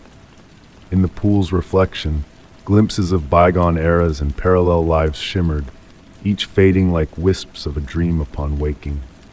The blue flowers continued their gentle pulsing, casting enchanting shadows that danced along the courtyard walls. Time meandered here, a languid stream of moments unfolding like honey from a spoon, thick, sweet, and unhurried. No sense of urgency pervaded the air, no fear in the encroaching darkness. The whispers caressed my senses, a comforting melody akin to a childhood lullaby half remembered. As the rain persisted, cocooning the courtyard in a veil of water, I found solace in the secrets shared, knowing they would linger in my subconscious, elusive yet ever present. When I finally rose to depart, a lone blue flower detached itself, finding its way into my open palm. Though its glow dimmed to match the natural world, its beauty remained undiminished. The whispers faded as I retraced my steps through the alley, yet their warmth lingered, embracing me in a silent promise. Emerging onto the street, the rain had ceased, but the air bore the weight of its passing. Familiar streetlights illuminated the wet pavement, life resuming its ordinary cadence. Yet within me, a subtle transformation had occurred, a mark left by the enigmatic allure of the hidden courtyard. On rainy evenings since, a faint echo of those whispers occasionally reaches my ears on the wind's breath. The blue flower rests on my windowsill, unassuming to the casual observer but aglow in the depths of night, a reminder of rain-soaked vows and mysteries veiled just beyond our perception, patiently awaiting discovery by those attuned to the whispers in the storm. Story 16. As I ventured into the abandoned structure, a sense of curiosity mingled with apprehension. The building exhaled echoes of its past, each footstep magnified in the vast hall that seemed to stretch endlessly before me. In the midst of the oppressive silence, a sudden laugh pierced the air, carrying a strange mix of delight and unease. The sound reverberated off the cold stone walls, creating a haunting melody that lingered in the dusty atmosphere. Driven by a mysterious impulse, I followed the laughter, my steps hesitant yet determined. The darkness enveloped me like a shroud as I delved deeper into the unknown, my senses heightened by the musty scent of neglect and decay. Moonbeams filtered through the towering windows, casting eerie shadows that danced across the ancient marble floor. The hushed rustle of autumn leaves, carried by a gentle breeze, added to the eerie symphony of solitude that surrounded me. Tracing my fingers along the worn walls, I felt the remnants of peeling wallpaper beneath my touch, a testament to the building's forgotten grandeur. The faded patterns whispered stories of a bygone era, their elegance softened by the passage of time. Another peal of laughter echoed through the corridor, drawing me closer to its source with a magnetic pull.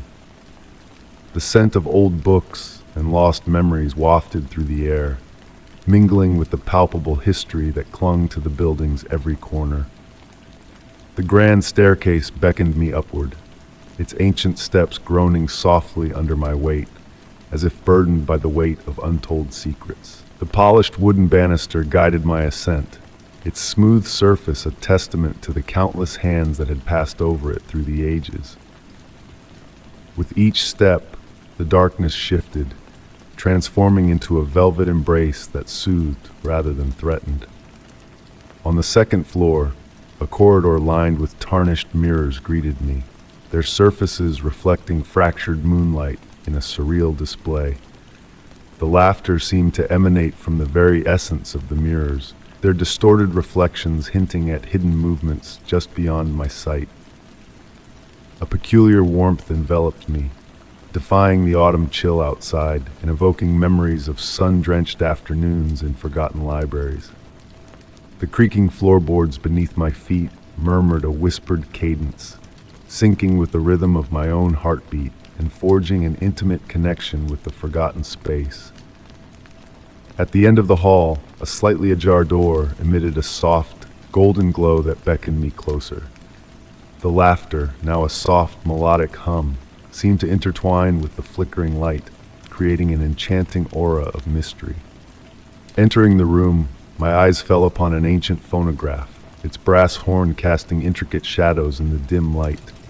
The turntable spun silently, a phantom melody lingering in the air. Beside it stood a regal chair, its velvet upholstery faded but still vibrant with hues of a bygone era. The room exuded a timeless tranquility, enveloping me in a cocoon of hushed stillness.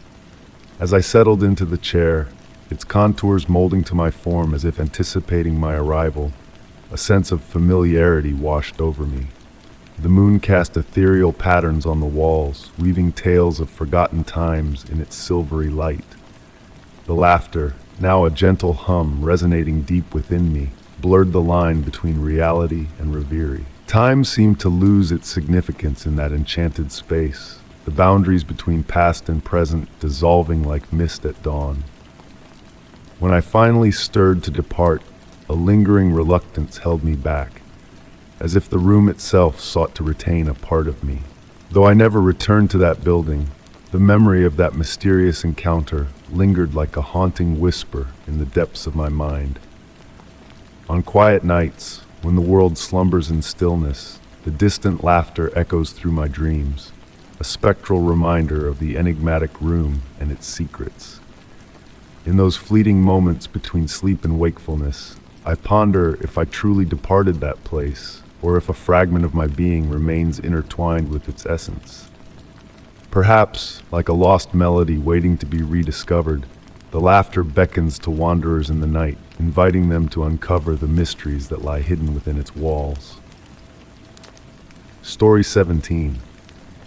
In the quiet embrace of a local museum filled with historic portraits, my wandering gaze settled upon a painting that beckoned me closer. Amidst the dignified figures captured in oils, one shadowy presence stood out, a hidden figure lurking in the background, unnoticed by casual observers. The air in the gallery was heavy with the weight of time, carrying whispers of bygone eras and the scent of well-aged wood that cradled the precious artworks. As I stood in the hushed space, bathed in the soft glow of autumn sunlight streaming through tall windows, The painting's mystery drew me in like a secret waiting to be unraveled. The portrait itself portrayed a Victorian family frozen in time, adorned in elegant attire, each detail meticulously preserved by the artist's skillful hand. Yet, it was the enigmatic figure lingering in the shadows that captured my curiosity, a mere suggestion of a presence, almost ghostly in its obscurity. The more I scrutinized the painting, the more it seemed as though this hidden detail did not belong, its brushstrokes diverging from the rest as if a clandestine addition to the scene. Time seemed to stretch and warp in the gallery, the ambient temperature dropping subtly, as if a chill breeze had swept through the room, carrying with it a touch of the unknown. My fingertips danced delicately in the air near the painting, tracing invisible lines around the elusive figure, careful not to disturb the fragile balance of the artwork. With each passing moment, the painting revealed new secrets, subtle shifts in posture, unmeeting gazes, and a sense of knowing that seemed to emanate from the children's painted expressions. A soft voice startled me from my reverie, and I turned to find the curator, a silver-haired woman with an aura of mystery about her. She spoke of the painting's history, of an artist vanished and a background figure that defied explanation.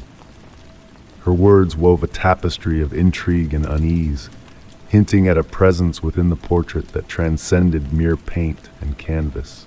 As the curator shared tales of visitors witnessing different visions within the painting, the gallery's atmosphere seemed to shift, casting shadows that danced with a life of their own. A subtle movement caught my eye, and for a fleeting moment, I could have sworn the hidden figure had drawn closer to the family in the portrait, a silent observer stepping out of the shadows. With a gentle touch, the curator guided me towards the closing hour, her words lingering like a whispered promise of untold wonders awaiting discovery. That night, as sleep eluded me, visions of the painting's secrets danced behind my eyelids, pulling me into a realm where art and reality intertwined in a delicate dance of shadows and light. Subsequent visits to the museum became a ritual, a pilgrimage to the portrait that held mysteries beyond comprehension. I sat in silent vigil, watching as the painting subtly shifted before my eyes, revealing glimpses of a world just beyond reach. The hidden figure remained a steadfast guardian of enigmas, a silent sentinel watching over the passage of time. What captivated me most was not the origin of the painting or the nature of the elusive figure, but the way in which the artwork seemed to choose its audience, beckoning some to delve into its depths while remaining a mere painting to others. Perhaps, I mused, art holds within it a power beyond the tangible, a gateway to realms where boundaries blur and realities meld. And so the portrait still hangs, a silent sentinel in a gallery frozen in time. In moments of quiet contemplation, when the light casts long shadows and the air is heavy with whispers of the past, I find myself wondering if the figure in the background is watching me as intently as I watch it, our gazes locked across the threshold of worlds unknown. Story 18. As I sifted through the forgotten treasures of the attic, my fingers brushed against the weathered surface of a dusty chest tucked away in a shadowed corner. Curiosity tugged at me, urging me to lift the heavy lid and delve into the mysteries hidden within. Amongst the relics of yesteryears, my gaze fell upon a leather-bound diary, its once pristine pages now tinged with the golden hues of time's embrace. A faint scent of old paper and vanilla wafted up, wrapping me in a comforting embrace as I turned the pages. The name Elizabeth adorned the first page in elegant script, beckoning me to unravel the secrets she had penned within. Her words flowed like dark rivers of ink, weaving a tale of enigmatic midnight musings and ethereal encounters. Nestling into the embrace of an ancient armchair, the soft creaking of worn wooden floorboards beneath me, I allowed myself to be transported into Elizabeth's enigmatic world. Outside, the rain whispered a gentle lullaby against the attic windows, its rhythmic patter blending harmoniously with the hushed ambience of the room. Through Elizabeth's delicate prose, I discovered a peculiar occurrence that unfolded each night like a silent ritual at the stroke of midnight.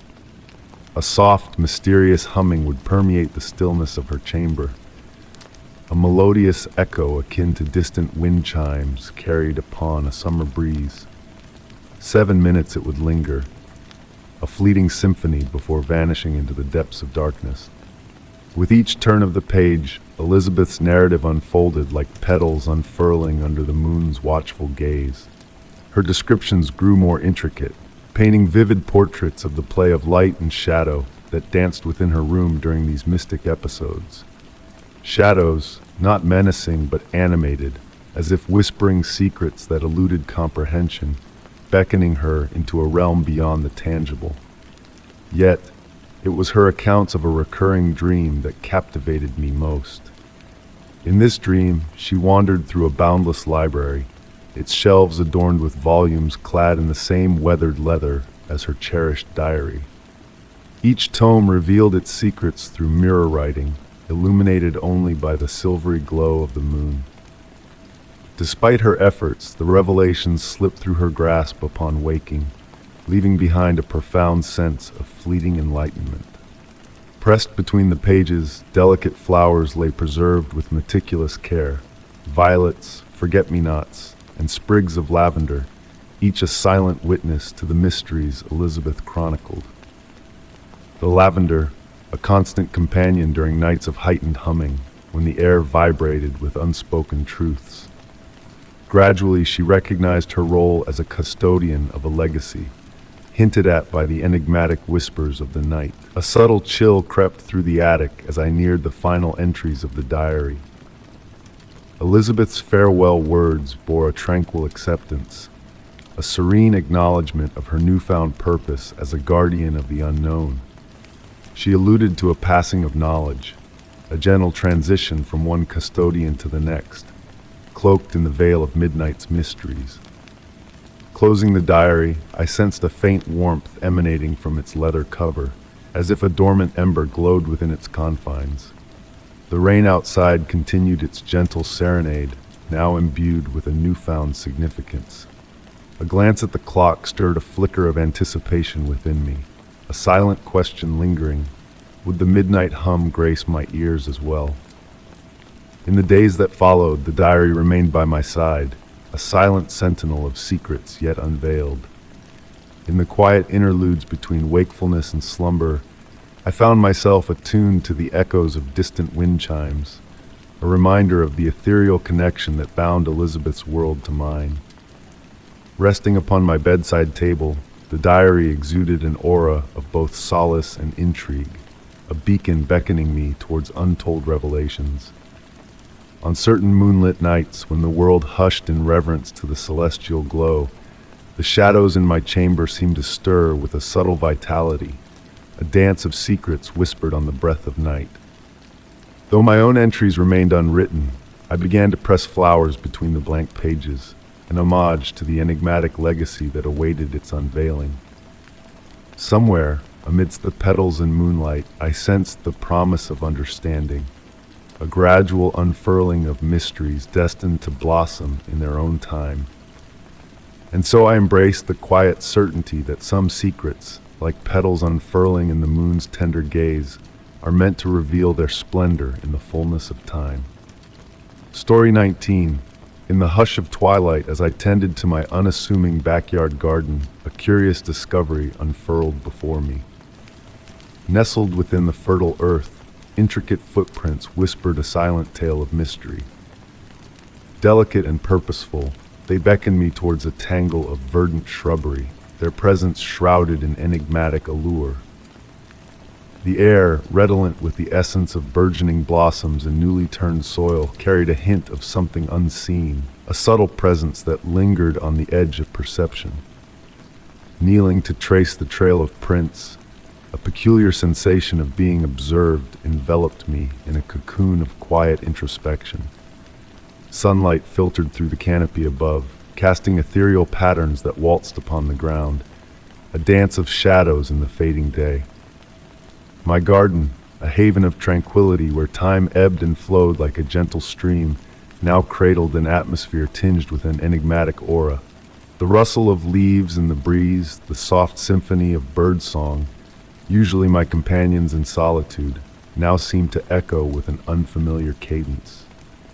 Running my fingers along the edge of a footprint, I felt the cool embrace of damp earth, a sensation that whispered of secrets waiting to be unveiled. These tracks, unlike any known to me, bore the imprint of a presence both elusive and intriguing, neither wholly animal nor entirely human. Venturing further into the garden's heart, the air grew heavy with the heady perfume of jasmine, a scent that intertwined with the murmurs of a silent wind. My wind chimes, usually alive with melodic whispers, hung motionless, their stillness adding to the veil of mystery that enshrouded my sanctuary.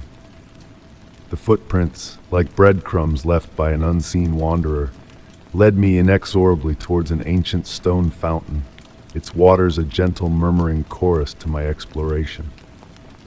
Night after night, drawn by an invisible thread of curiosity, I returned to my garden, bearing witness to the ephemeral dance of the footprints. Each dawn they would fade and reappear, weaving intricate patterns that spoke a language known only to the earth and sky. Circles around roses, meandering paths through herbs, each step a testament to a presence that lingered just beyond the threshold of understanding. In a gesture of reverence, I left offerings by the fountain, gifts from my garden, tokens of gratitude for the unseen visitor that graced my realm. Berries glistening with dew, wildflowers in makeshift bouquets, honeyed nectar in humble vessels, and in the quiet of morning, I found them replaced by wonders unknown, spiraling shells, stones aglow with moonlit luminescence, cryptic symbols etched in the soil by hands unseen. Whispers of intrigue wafted beyond my garden's borders, piquing the curiosity of neighboring children who stole glances over the fence. The flowers, once modest in their bloom, now flourished with a vibrancy that defied the ordinary, while butterflies and moths wove tapestries of color in the languid air. An evening, serene and still, painted the sky in hues of opal and amethyst as I sat by the fountain, enveloped in a symphony of night-blooming fragrances. The air, pregnant with the promise of magic, bore witness to a presence at the garden's edge. A figure, ethereal and ephemeral, perched by the fountain's lip, its form a dance of light and shadow. We communed in silence, the unspoken understanding between us weaving a tapestry of tranquility that transcended the bounds of mortal comprehension. Eyes, ancient and knowing, mirrored the wisdom of ages past, reflecting the interconnectedness of all things. As twilight cascaded into night, the figure dissolved into the tapestry of shadows, leaving behind a single footprint filled with starlit water. A revelation shimmered in the garden's embrace, a realization that reverberated through the very essence of my being. No longer did I seek to unravel the enigma of the footprints. Instead, I tended to my garden with a newfound purpose, a deep-seated understanding that some spaces exist beyond the confines of the tangible. The footprints, like whispers of a dream, lingered as a testament to the liminal spaces that cradle our world. Magic subtle and profound wove its threads through the soil, leaving behind a legacy of wonder and serenity. And in the heart of my garden, where reality and reverie intertwined, I found solace in the gentle embrace of the unknown, a realm where the ordinary unfurled into the extraordinary. Story 20. In the stillness of midnight, as I lay nestled in my bed, a stray echo reached me, a voice both familiar and achingly distant. The soft hum of the air conditioner and the gentle rustle of leaves outside intertwined into a spectral chorus, evoking memories of a presence I believed long vanished. That night, my bedroom held a different aura. Moonlight cascaded in through the window, casting silver patterns on the walls that seemed to breathe with a subtle rhythm. The air itself felt heavy, pregnant with anticipation like the calm before a storm, where all is hushed and waiting. Shadows gathered in the corners, deeper than usual, as if conspiring to share secrets amongst themselves. The voice returned, a mere whisper on the edge of perception. It resembled wind chimes in a gentle breeze, carrying a melancholic melody within its ethereal tones. Slowly I sat up, my blanket sliding off silently, the fabric whispering against itself. The cool, solid touch of the wooden floor beneath my feet grounded me in reality, even as my thoughts wandered into the enigmatic. Navigating my home at night had always been a familiar routine, a dance of muscle memory and cautious steps, but on this night, each room exuded an unfamiliar essence. The hallway stretched ahead, its walls seeming to absorb the dim light rather than reflect it. Family photos gazed upon me with distant eyes trapped behind glass, their once familiar faces now distantly removed. The voice guided me to my study, where books stood in orderly rows along the walls, their spines a tapestry of muted colors in the darkness. My favorite reading chair sat unoccupied, yet a sense of expectancy lingered in its emptiness, as if it had just been vacated. The warmth of the leather still clung to the seat, and beside it, my grandmother's antique table lamp cast a soft amber glow, its light pulsating ever so subtly with each spectral murmur. A peculiar sight caught my eye amidst my collection of vinyl records, a single album slightly askew, its sleeves showing signs of frequent handling. I couldn't recall the last time I had touched it, yet there it sat, a patient messenger awaiting my attention. The dust cover of the record player was raised, a detail I was certain I had corrected the night before. Almost of its own accord, my hands lifted the record from its sleeve.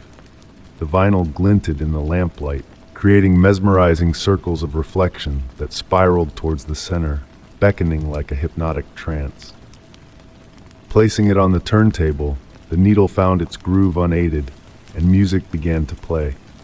Not the expected symphony, but the sound of rain pattering on a tin roof, mingling with distant piano notes emerging from the depths of memory.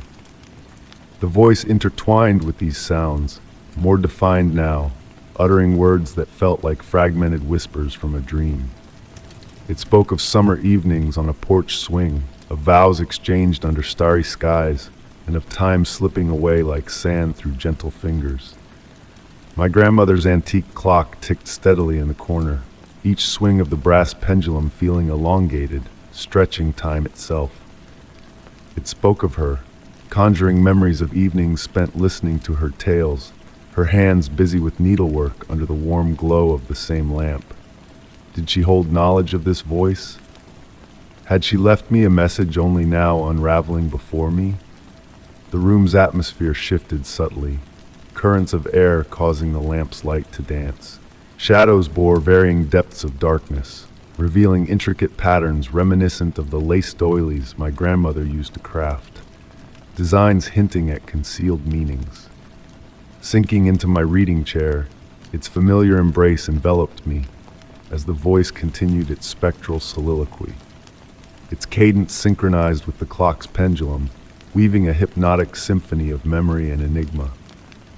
My fingers traced patterns on the worn armrests, following grooves etched by years of similar gestures. The contents of the bookshelves seemed to pulsate with the voice's rhythm, shifting imperceptibly as if alive. One book captured my attention, a volume of poetry gifted by my grandmother long ago. Its spine glimmered faintly in the lamplight, aligning with the verses the voice recited, verses I had once read aloud to her in her final days. Time flowed like honey in winter, thick with significance yet resistant to quantification. With each passing moment, the voice grew clearer, its message hovering just beyond complete understanding. It spoke of connections transcending time, of love echoing through generations, of memories dwelling in the pauses between heartbeats. As dawn approached, its gray tendrils inching through the window, the voice began to wane. The record spun silently, the needle tracing its eternal path. The lamp's light pulsed one final time, and in that fleeting moment, a profound realization dawned within me regarding memory and loss, about how certain voices never truly depart. They merely await the opportune moment to whisper their truths. When morning fully arrived, I found myself still nestled in the reading chair, the record player dormant, the lamp extinguished. The room bore no trace of my nocturnal journey, except for a poetry book resting open on the side table, its pages adorned with my grandmother's delicate annotations. Whether my experience transpired in dream or reality seemed inconsequential compared to the lingering sentiment it imparted, a connection to something vast and enigmatic, yet intimately known. Though the voice had faded with the night, its echo lingered, a gentle nudge that some mysteries are meant to be felt rather than unraveled, experienced rather than expounded upon. In the ensuing quietude, I found solace in the ambiguity, in the realm between understanding and curiosity, where the most exquisite enigmas find their dwelling place. Story 21. As I rummaged through the forgotten treasures of an old storage room, my hands brushed against a dusty mirror tucked away behind a stack of neglected boxes.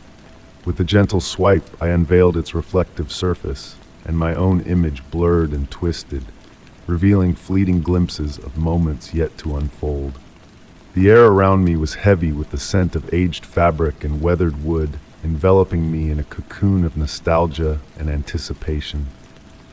The mirror itself was unassuming, a simple oval shape framed by weathered wood, its edges softened by the passage of time. Running my fingers along the intricate patterns etched into the border, I felt a subtle warmth radiating from its surface, like the gentle caress of a morning sun through mist. The world around me faded into obscurity as the mirror beckoned me to gaze deeper into its mysterious depths. In those initial moments, I dismissed the shifting images as mere tricks of light dancing across the ancient glass. Outside, the rain whispered against the rooftop, creating a soothing melody that synchronized with the rhythm of my breath. Dust motes pirouetted in the dim light filtering through a high window, casting a tranquil spell over the room. Yet, amidst this serene ambiance, a peculiar detail caught my eye. My reflection donned a blue sweater unknown to me, a hue I had never chosen for myself. Each time I returned to the mirror, subtle alterations awaited me. My hair appeared slightly longer, shadows beneath my eyes grew deeper, and the reflections rippled like water disturbed by a gentle breeze. Within these ripples, I glimpsed unfamiliar rooms, unexplored landscapes, and encounters with strangers yet to cross my path. The wooden floorboards groaned beneath my weight as I devoted hours to studying the mirror, captivated by the unfolding scenes within its mystical embrace.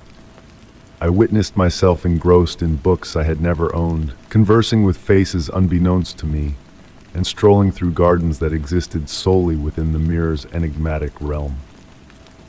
The soft rustle of turning pages and distant murmurs echoed in the chamber of my mind, amplifying the silence of the room, save for the persistent patter of rain outside. What intrigued me most was the mirror's responsiveness to my emotions. When curiosity led me to its surface, the visions flowed freely like watercolors on parchment. However, when fear or doubt crept into my heart, the mirror's glass turned opaque, concealing the secrets it held within. To document my surreal experiences, I kept a journal, chronicling the evolution of my reflection and the vivid scenarios that unfolded before me.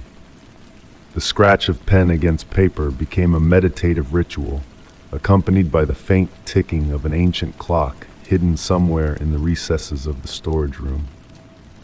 Pages filled with descriptions of moments both alien and intimate, a sip of coffee in an unfamiliar cafe, a sunset observed through an unknown window, a clandestine conversation shrouded in secrecy.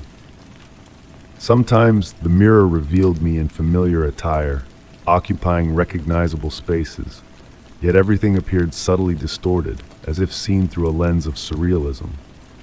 The luminescence in these visions differed, softer and more ethereal, reminiscent of the golden hour stretched into eternity.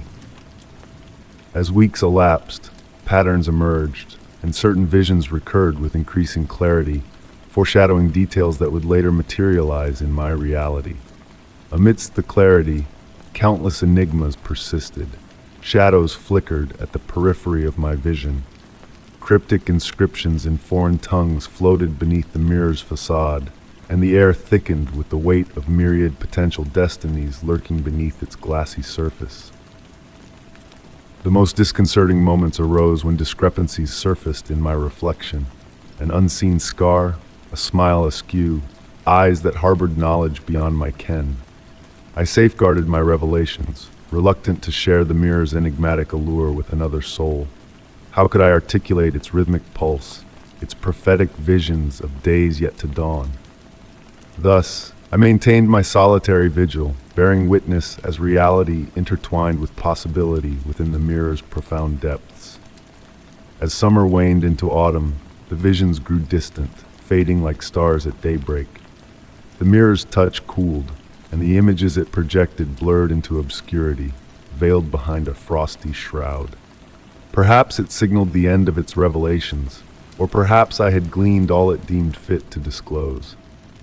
Now, in the twilight of my sojourn within the storage room, I observed my reflection returning to its semblance of normalcy, or what I perceived to be normal.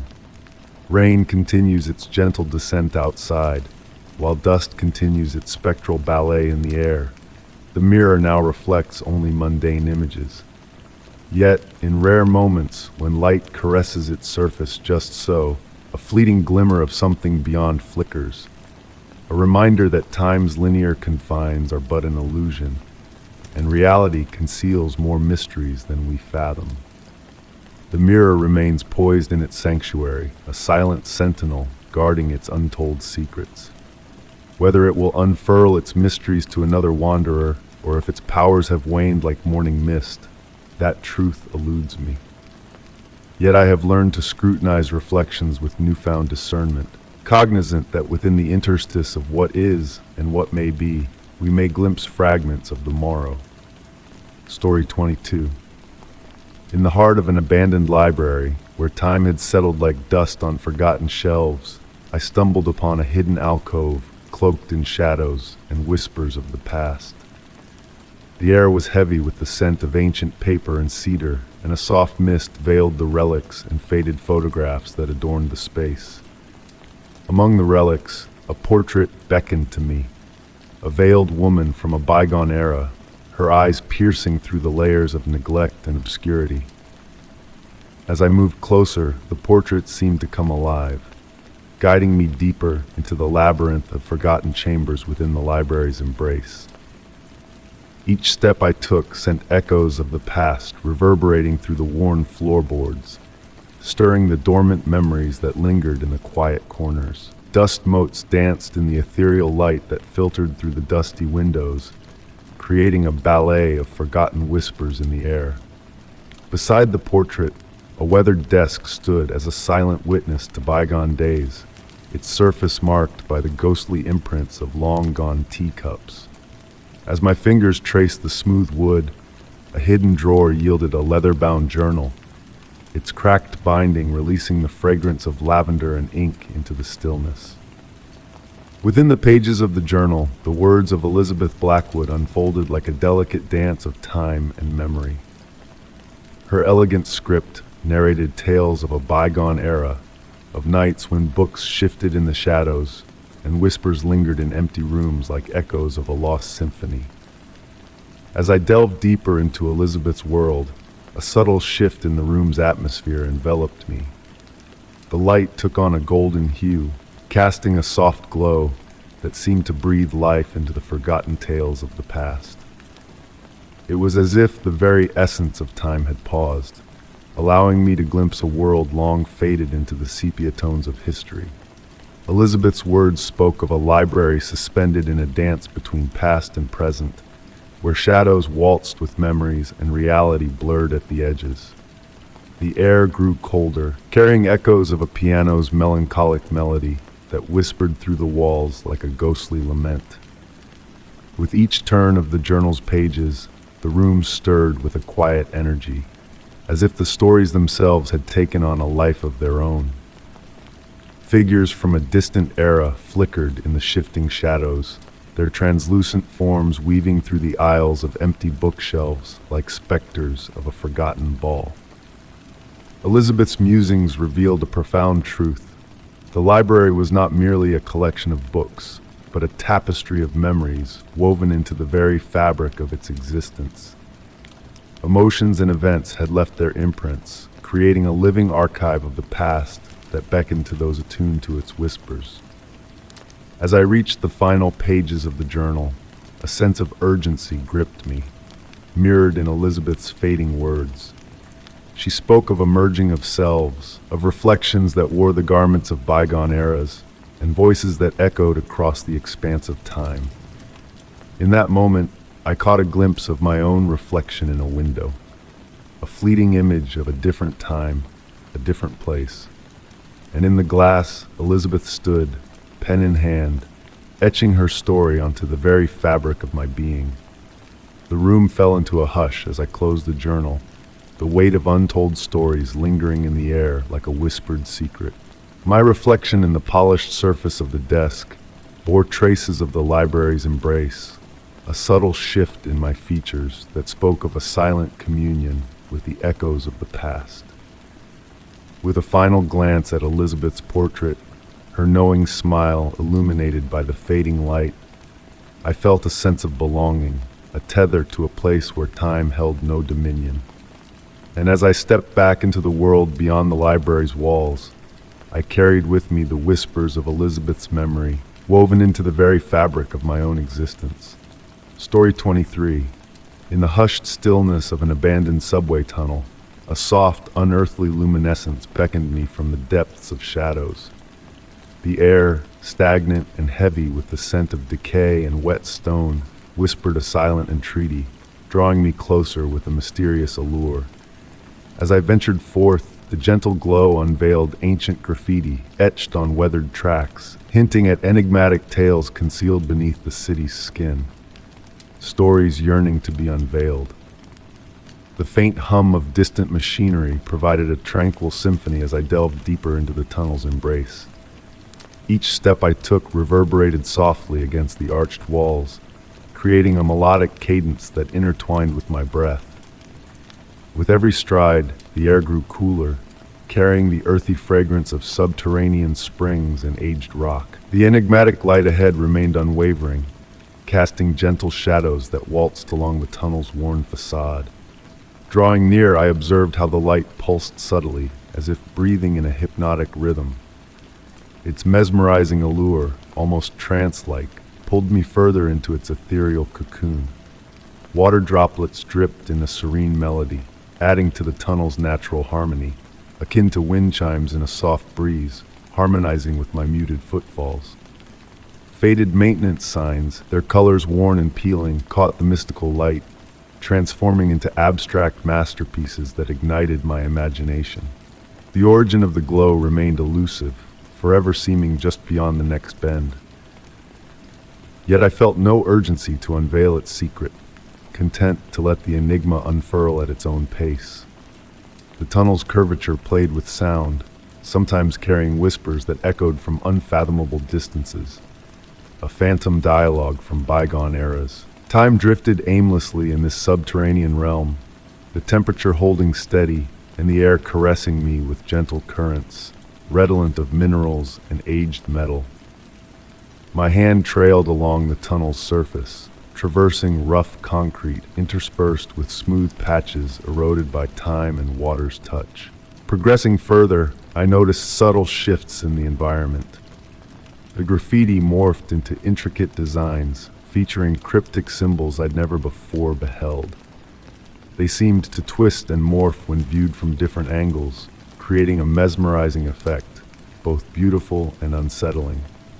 The light illuminated these patterns, infusing them with an almost animated quality, as if attempting to convey a message beyond my grasp. Gradually, the tunnel widened into what appeared to be an ancient maintenance chamber. Here, the mysterious light pooled like liquid sunshine, casting soft shadows that danced and melded with one another. Dust-laden equipment cast elaborate silhouettes against the walls, each shadow a silent testament to the workers who once inhabited these subterranean passages.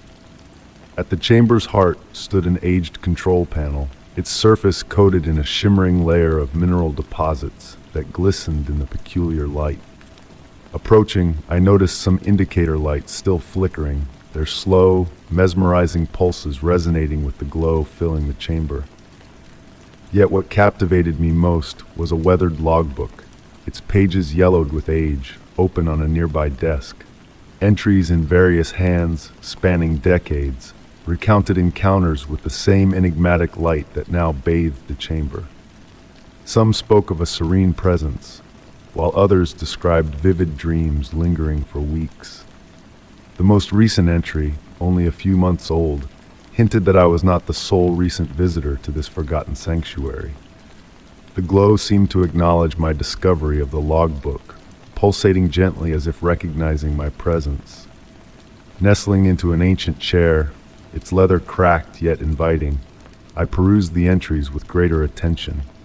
Each account added depth to the mystery, yet none unveiled a definitive explanation for the light's origin or purpose.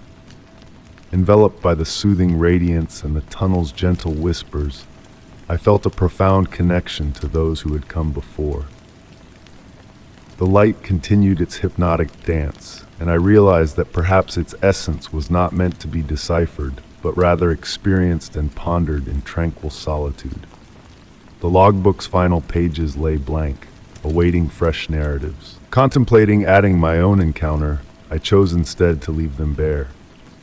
Some mysteries are best preserved, inviting future wanderers to decipher them with untainted eyes and open hearts. Retracing my steps through the tunnel, the glow gradually waned behind me, yet its warmth lingered in my thoughts, a tender reminder that not all enigmas need be feared. Even now I feel the tug back to that tunnel, though I never venture quite as deep. The mysterious light endures, I'm certain, perpetuating its eternal ballet in the shadows, awaiting the next inquisitive soul to embrace its gentle radiance. In quiet moments, I reflect on my journey, finding solace in the notion that some enigmas are best left unexplored, their mystery a soothing lullaby for the mind's wanderings. Story 24. On a crisp evening, while strolling past a deserted factory, my attention was captured by faint, flickering lights dancing playfully along its weathered walls. The once gloomy building was now aglow with an enigmatic shimmer. The air bore the hint of metallic rust and the essence of forgotten machinery, drawing me closer, tempting me to unravel the enigma behind the spectral lights. Intrigued, I found myself irresistibly pulled towards the aged structure, my footsteps creating a soft symphony on the gravel and fallen leaves. A gentle autumn breeze whispered through the air, carrying with it the scent of damp earth and ancient brick. As I neared, the lights seemed to pulsate in a rhythmic pattern, akin to a slow, hypnotic breath, synchronizing with the beat of my own heart. The exterior walls of the factory loomed before me, worn and textured with the marks of time. Layers of history peeked through patches of peeling paint, resembling ancient scrolls waiting to be unfurled. The windows, obscured by dust and age, reflected the mysterious lights, blurring the lines between inside and outside, reality and illusion. My hand brushed against the cool metal of a side door, which surprisingly yielded with a gentle creak of its hinges. The sound reverberated through the empty space within, a reminder of the vast emptiness that lay beyond. The air inside felt alive, charged with an electric energy that sent a shiver down my spine, awakening my senses. Venturing deeper into the factory, I noticed how the phantom light seemed to lead my way, casting soft shadows that danced across abandoned machinery. Silent sentinels of a bygone era, the equipment stood like forgotten sculptures in the darkness. The distant drip of water created a soothing melody that accompanied my exploration. Ascending a metal staircase, guided by the ethereal lights, each step resonated with a soft metallic melody beneath my feet.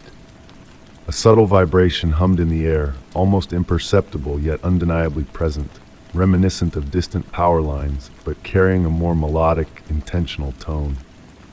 Arriving on the second floor, I entered a vast open space where moonlight mingled with the warm glow of the lights filtering through broken skylights. Dust particles danced in the beams, forming intricate patterns that seemed purposeful.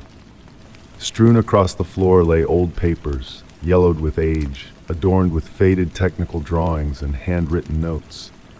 As I bent to examine one of the papers, the lights gathered around me, their glow intensifying slightly. I realized they were not random occurrences, but possessed a sense of purpose, a hint of intelligence. They weaved patterns reminiscent of constellations, shifting into shapes resembling an unreadable alphabet. The room's temperature subtly fluctuated, creating warm currents that brushed against me, prompting the lights to change from amber to blue hues. Mesmerized by their choreography, I swayed gently, captivated by their silent performance. In a distant corner, the lights congregated around an ancient control panel adorned with silent switches and dials. They mirrored the past activities that once animated this space, moving through the air in echoes of the workers who once operated the machines. Time seemed to lose its grip as I stood there, enveloped in this otherworldly display. The ambient sounds of the building merged into a soothing melody. The distant water droplets, the whispering wind, the gentle creaking of metal, forming a lullaby that eased me into a tranquil state. The lights continued their dance, narrating a story that I felt but could not entirely comprehend. As the night deepened, the lights began to fade, gradually receding towards the skylights as dawn approached.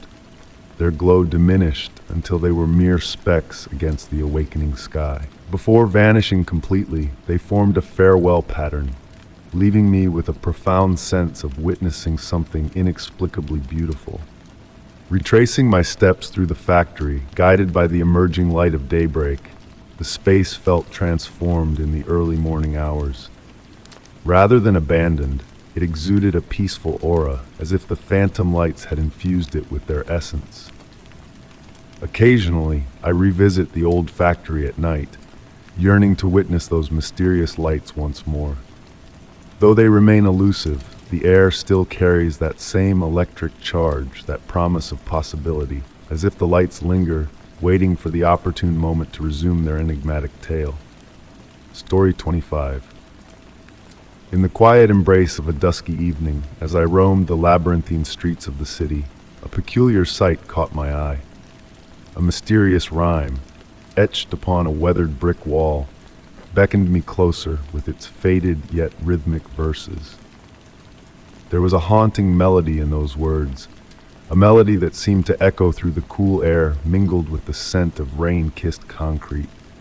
It was as if the very essence of the city was whispering an ancient secret, a secret meant only for those daring enough to listen. Drawn by an unseen force, I reached out and traced the letters with my fingertips. The words pulsed beneath my touch, existing in a realm between presence and memory, their ink neither fresh nor completely faded. A gentle breeze danced through the narrow street, carrying with it the soft rustling of fallen leaves and the distant echoes of life. As I studied the rhyme, a peculiar realization dawned upon me.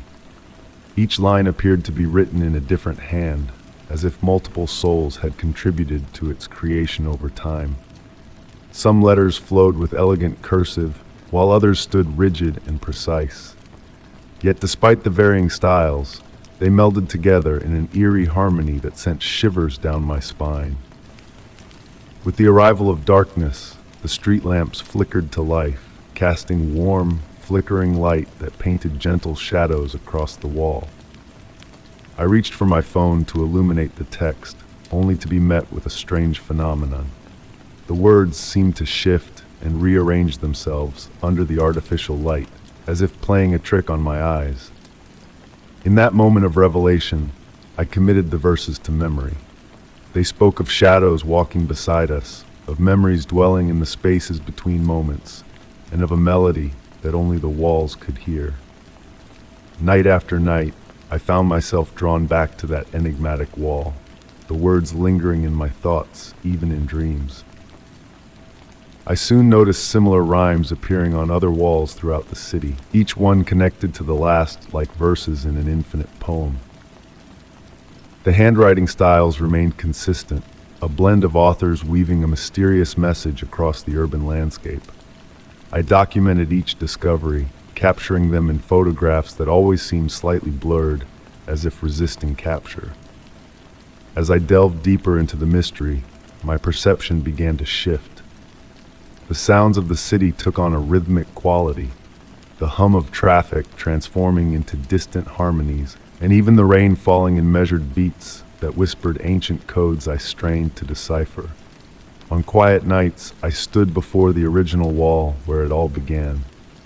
The words remained in that liminal state between existence and imagination, neither fading nor growing clearer. Others would join me, drawn by the same inexplicable pull, their eyes reflecting the wonder and curiosity that gripped us all. The rhyme spoke of a time when cities were alive, when walls held memories and streets sang with the echoes of countless souls. It hinted at a hidden world existing alongside our own, visible only to those who paused to listen. Some nights, I swore I heard a soft hum emanating from the bricks, a lullaby woven from urban echoes and forgotten dreams. With each changing season, the words seemed to adapt to their surroundings. In summer, they shimmered like mirages on distant horizons. Autumn rains lent them a fluid quality, as if the ink might flow down the wall at any moment. Winter frost painted delicate patterns around each letter, capturing the weak sunlight in crystalline frames. To this day, I visit the wall regularly, though I know every word of the rhyme by heart. New lines occasionally appear, the family of handwriting styles expanding, evolving like a living document of collective consciousness. The enigmatic impact of the rhyme varies from person to person. Some leave with serene smiles, others with a pensive gaze that lingers for days. The mystery remains unsolved, and perhaps that's how it should be. In a world where so many secrets have been laid bare by technology and science, there's solace in the knowledge that some mysteries still dwell in the shadows, in the whispers of brick and mortar, in the persistent allure of words that defy complete understanding. As night descends and the city slips into its evening cadence, I often find myself pondering the unknown authors whose handwriting graces the wall. Do they still roam the streets, adding to their eternal poem? Have our paths crossed, connected by unseen threads of shared comprehension, all of us woven into a story that continues to inscribe itself in the margins of our urban lives? Story 26. On a cool evening following a day that seemed to stretch on forever, I stumbled upon an ancient vinyl record resting on my doorstep. Its cover, weathered and enigmatic, emitted a faint echo of a melody from a distant realm. The crisp air carried whispers of pine and autumn leaves, hinting that this artifact might hold a forgotten message from bygone days. Cradling the record in my hands, I marveled at its weight, a tangible link to a mysterious past. The cover art revealed a mist-laden forest painted in soft browns and greens, where a solitary figure wandered amidst the trees. The title and artist's name had faded into obscurity, leaving only ghostly impressions of letters that beckoned my touch but defied my gaze. As twilight descended and the world bathed in a surreal golden glow, I made the decision to set the record spinning. In a corner of my living room sat my grandmother's vintage turntable, a relic seldom used yet meticulously cared for. The familiar routine of cleansing the vinyl and positioning the needle brought a sense of solace. With a gentle crackle, the record came to life, releasing a haunting piano melody that danced through the air. The notes, though ancient, resonated with pristine clarity, evoking a sense of déjà vu, like a melody from a dream long forgotten. Nestled in my favorite armchair, I surrendered to the music's embrace. Its intricate yet soothing melody seemed to respond to my every thought, weaving a tapestry that mirrored the labyrinth of my mind. Amidst the harmonies, a peculiar phenomenon unfolded. The shadows in the room swayed in tandem with the rhythm, as if the music breathed life into the darkness. During the pauses between tracks, faint whispers permeated the air, carrying cryptic conversations that eluded comprehension, yet bore a familiarity that stirred the depths of my soul. A subtle shift in the room's atmosphere ensued, alternating between warm currents and cool whispers, defying the logic of sealed windows. The scent of pine intensified, mingling with the fragrance of aged books and distant rainfall, enveloping me in a cocoon of sensory enchantment. As the final track played, the music transcended mere sound, assuming an interactive essence. It mirrored my musings, shifting from playful to pensive in response to my innermost thoughts, as if the record held the key to my psyche. Upon the conclusion of side A, the needle lifted, but a soft hum persisted, a whisper of footsteps on fallen leaves, the creak of ancient floorboards, and the echo of a familiar laughter that lingered on the edge of memory. Drifting into slumber in my chair, I awoke to darkness, the moon's luminescence casting a silver sheen across the room. The record sleeve rested on my lap, its art transformed, the enigmatic figure now closer, its visage almost within reach. Since that fateful evening, I've revisited the record, each play revealing subtle nuances in the music. Unearthly instruments interjected, tempo syncing with my heartbeat, creating a symphony of enigma. The whispered voices between tracks grew clearer, their messages tantalizingly close, yet just beyond grasp. Despite my efforts to uncover its origins, the record remains a mystery. Local shops and online forums offer no insight, leaving me with only a cryptic symbol stamped on the label, a circle enclosing a key or a sidelong musical note. Most intriguing are the record's effects on my dreams. On nights when its melodies caress the air, my slumber is painted with vivid landscapes of foreign yet familiar realms. I traverse hallways lined with melodies, encountering the elusive figure from the cover, a presence just beyond focus, akin to an evanescent memory.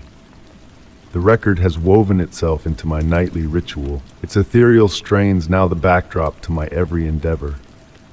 As I pen these words, the music weaves its spell in the background, harmonizing with the scratch of my quill against parchment. Ink seems to shimmer with certain notes, the words rearranging themselves in a dance of mystery. Perhaps some enigmas are meant not to be deciphered but experienced, embraced in their enigmatic allure. This record, whatever its origin, has bestowed an unforeseen tranquility upon my evenings. Even now, its melodies beckon, coaxing me to close my eyes and delve deeper into the stories it yearns to impart. Story 27. Venturing through a secluded forest trail, I stumbled upon a forgotten stone well, its ancient form hidden beneath a tangle of vines. Bathed in the ethereal light of the full moon, the well exuded a mysterious, pulsating glow that illuminated the surrounding undergrowth.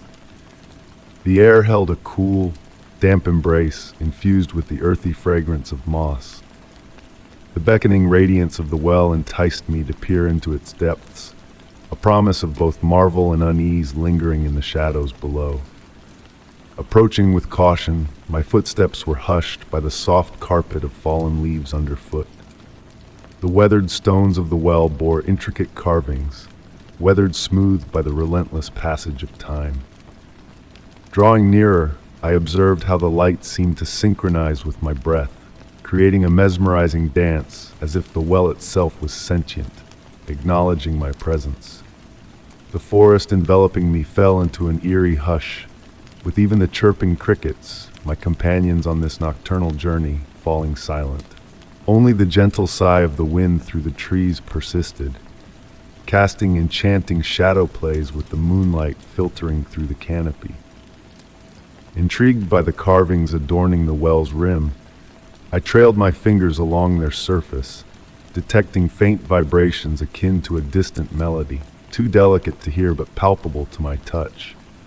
The stone felt cool and sleek, with a metallic quality that seemed out of place for ordinary granite. The inner glow of the well cast peculiar shadows on my hands as I traced the intricate patterns, reminiscent of sunlight filtered through water, shifting and swirling with an otherworldly grace. Yet this light held a gentle, soothing warmth that juxtaposed the cool night air, creating a sense of comfort amidst the unknown. Driven by curiosity, I leaned in closer, peering into the well's abyss. Instead of darkness, my gaze met a vast expanse teeming with swirling lights, resembling stars caught in a tranquil whirlpool. The longer I stared, the more intricate patterns emerged within the light, familiar shapes that eluded my focus whenever I tried to discern them. A soft hum resonated from the depths of the well, initially faint but steadily growing in intensity. It was not unpleasant, rather it evoked the resonant tone of a crystal glass being stroked along its edge. The humming synchronized with the pulsing light, weaving a hypnotic rhythm that blurred the boundaries of time. As I watched transfixed, tendrils of light ascended from the well like luminous mist, carrying with them the scent of rain on stone and something ancient and profound beyond my grasp of recognition. The mist enveloped my arms without physical contact, enveloping me in a cool embrace akin to a gentle breeze. In that ephemeral moment, I comprehended that the well was revealing something transcendent, beyond the realm of comprehension. Amidst the swirling lights, I glimpsed fragments of ancient rituals conducted around the well, visions of individuals across eras drawing water from its depths, each encountering their own rendition of the enigmatic glow. Gradually, the light dimmed, not in a menacing manner, but akin to a candle waning. As it faded, a profound serenity washed over me, as if the well had imparted an ancient secret that eluded my conscious mind, yet resonated with my soul. Stepping back, I noticed the moon's altered position in the sky, though time's passage eluded me. The forest had reverted to its natural nocturnal symphony, the chirping crickets, rustling leaves, familiar sounds of the woodland night. Yet the well remained, its glow now subtle, easily missed if not sought after. Since that ethereal encounter, I have revisited the spot numerous times, yet the well eludes me in the light of day. Occasionally, on clear, moonlit nights, I catch a fleeting glimpse of that familiar glow amidst the trees, always just beyond reach, akin to a fading dream upon waking. The mysteries of that night have left me with more queries than answers, though they do not demand resolution. They are akin to the gentle enigma of why certain melodies evoke nostalgia for places never visited, or why distant waves' murmurings feel like a nearly understood dialogue. The well's luminescence lingers in my memory, a reminder that certain mysteries are meant to be experienced rather than unraveled.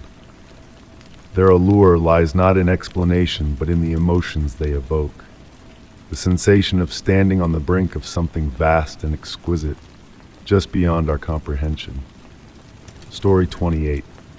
While rummaging through the dusty, time-worn boxes tucked away in the attic, a sense of nostalgia washed over me. Among the forgotten relics of decades past, I stumbled upon a hidden treasure, a canvas obscured by the shadows of a battered trunk. The painting, though incomplete, held a captivating allure, capturing a figure in the midst of a mysterious transformation. Light and shadow danced upon the canvas, creating a mesmerizing blend of contrasts that felt strangely familiar. The air in the attic was thick with the scent of old paper and memories long forgotten. As I gazed at the delicate brushstrokes that adorned the portrait, a subtle whisper of the past seemed to echo through the room. It was as if the painting itself yearned to convey a message about a history I had never known. Settling into a weathered wooden chair, I watched as dust motes pirouetted in the soft, filtered light that streamed through the small attic window. The portrait before me seemed to come alive in the dim glow, its unfinished edges blending seamlessly into the raw canvas, like watercolors bleeding into aged parchment. The face on the canvas was a paradox, both present and elusive, Some features were sharply defined, while others faded into obscurity, as if the artist had been interrupted in the midst of creation. The gentle creaking of the old house provided a soothing backdrop as I allowed myself to be enveloped in contemplation. Tracing my fingers along the worn wooden frame, I felt the whispers of time embedded in its subtle grooves and imperfections. But it was the eyes of the portrait that held me captive. Painted with such precision, they seemed to hold a depth that transcended the boundaries of the canvas itself. As evening descended upon the attic, the quality of light shifted, casting a golden hue that painted long shadows across the weathered floorboards. A slight chill in the air carried the promise of autumn, mingling with the musty aroma of the past that lingered in the attic. In the growing darkness, a peculiar discovery awaited me. Certain brushstrokes in the painting seemed to shift and change direction, creating an illusion of fluidity in the twilight. The unfinished portions of the portrait hinted at myriad possibilities, sometimes a hint of a smile, other times a whisper of sorrow. Time seemed to lose its meaning in that attic space. Hours slipped by unnoticed as I delved deeper into the intricate details of the painting. And it was then, behind the portrait, that I unearthed a faded inscription. "Remember, the light changes everything." The elegant yet unsteady handwriting hinted at a message lost in time, weaving a mysterious connection between myself and the enigmatic artist. Bringing old journals and photographs from around the house, I scattered them around the portrait, searching for clues to unravel its secrets.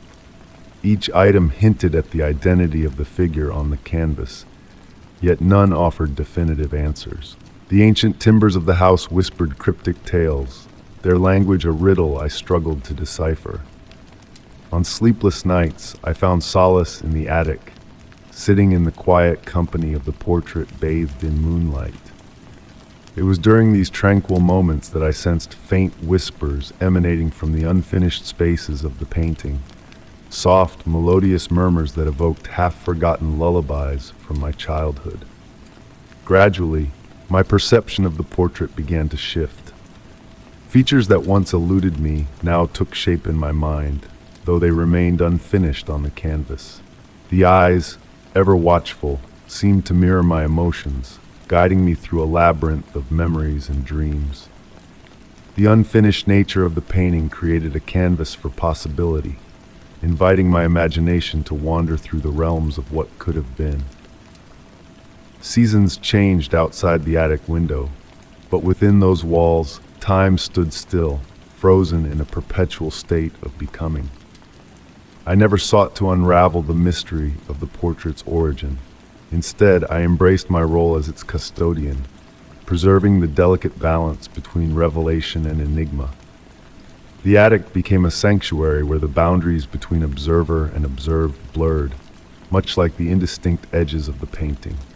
Years drifted by, yet I still ascend those narrow stairs to sit with the portrait, a faithful companion in the quiet hours of the night. Sometimes, I bring a notebook to capture the ever-shifting play of light on the canvas, documenting the subtle changes that unfold with each passing moment.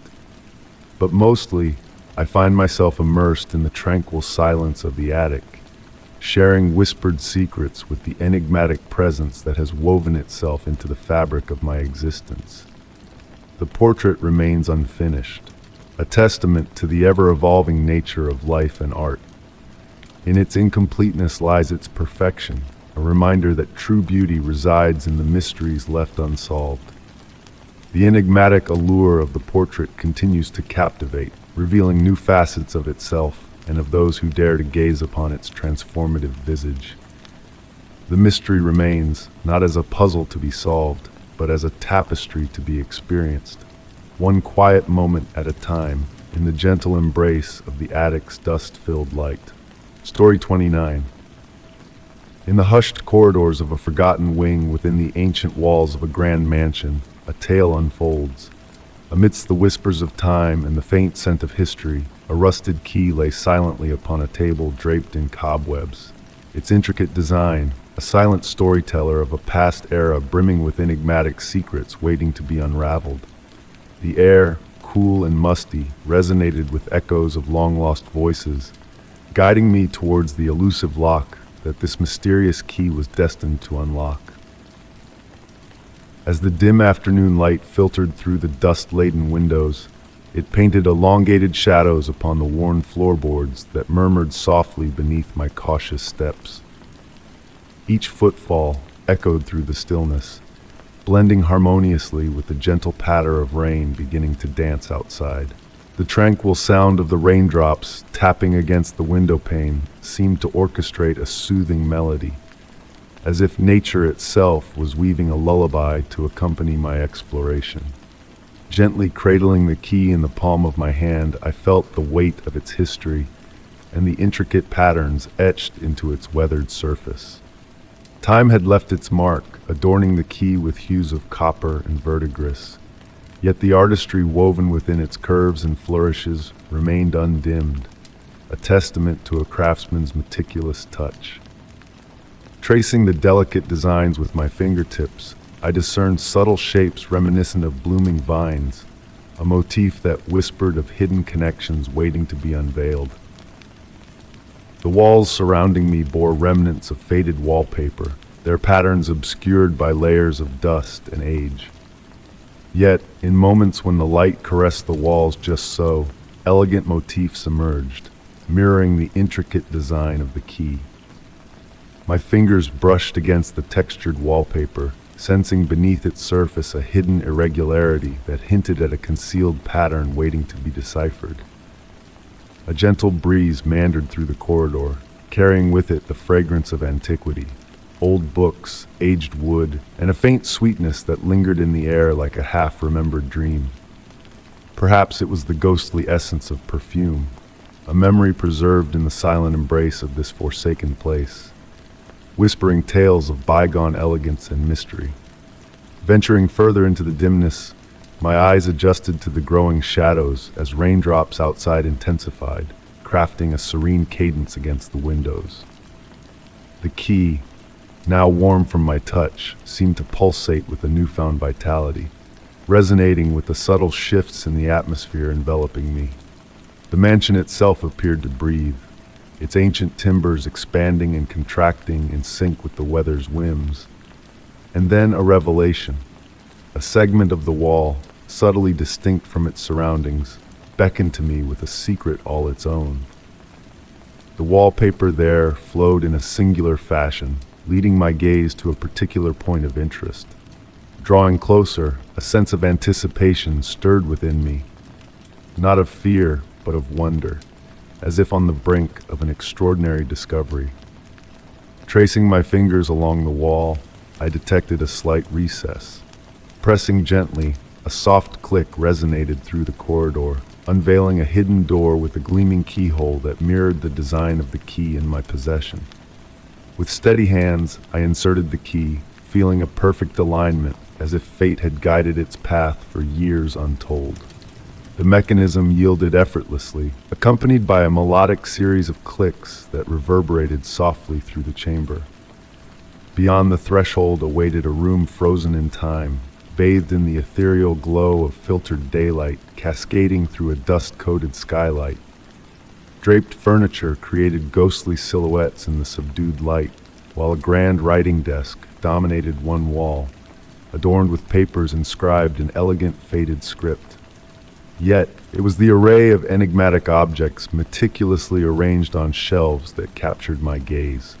Intricate clockwork devices, mysterious music boxes, and esoteric instruments veiled in intrigue, each bearing the same vine-like motif as the key. In that moment of stillness, enveloped by the tranquil silence punctuated only by the soft patter of rain, I sensed a profound discovery. Not just a hidden chamber, but a sanctuary where time itself danced to a different rhythm. The air held a sacred serenity, as if the room existed in a realm beyond the confines of our ordinary reality, a place where mysteries whispered in the shadows. The identity of the enigmatic creator of this hidden haven, the secrets veiled within the papers on the desk, remained elusive. shrouded in the enigma of the unknown. Some truths, perhaps, are destined to dwell in the nebulous realm between reality and imagination, their allure enduring through the passage of time. Even now, in the quietude of years gone by, I ponder if the encounter was but a dream. Yet the weight of the key in my pocket, still warm to the touch, serves as a gentle reminder that certain enigmas are best cherished within the embrace of mystery, their secrets safeguarded in the twilight realm of wonder. Story 30. As the night embraced the city in a soft drizzle, my wanderings led me to a peculiar sight on the glistening sidewalk. Mysterious chalk markings, barely visible in the dim glow of a streetlight, caught my attention. The damp air carried the scent of rain and the faint hint of chalk dust, creating an atmosphere of tranquility and intrigue.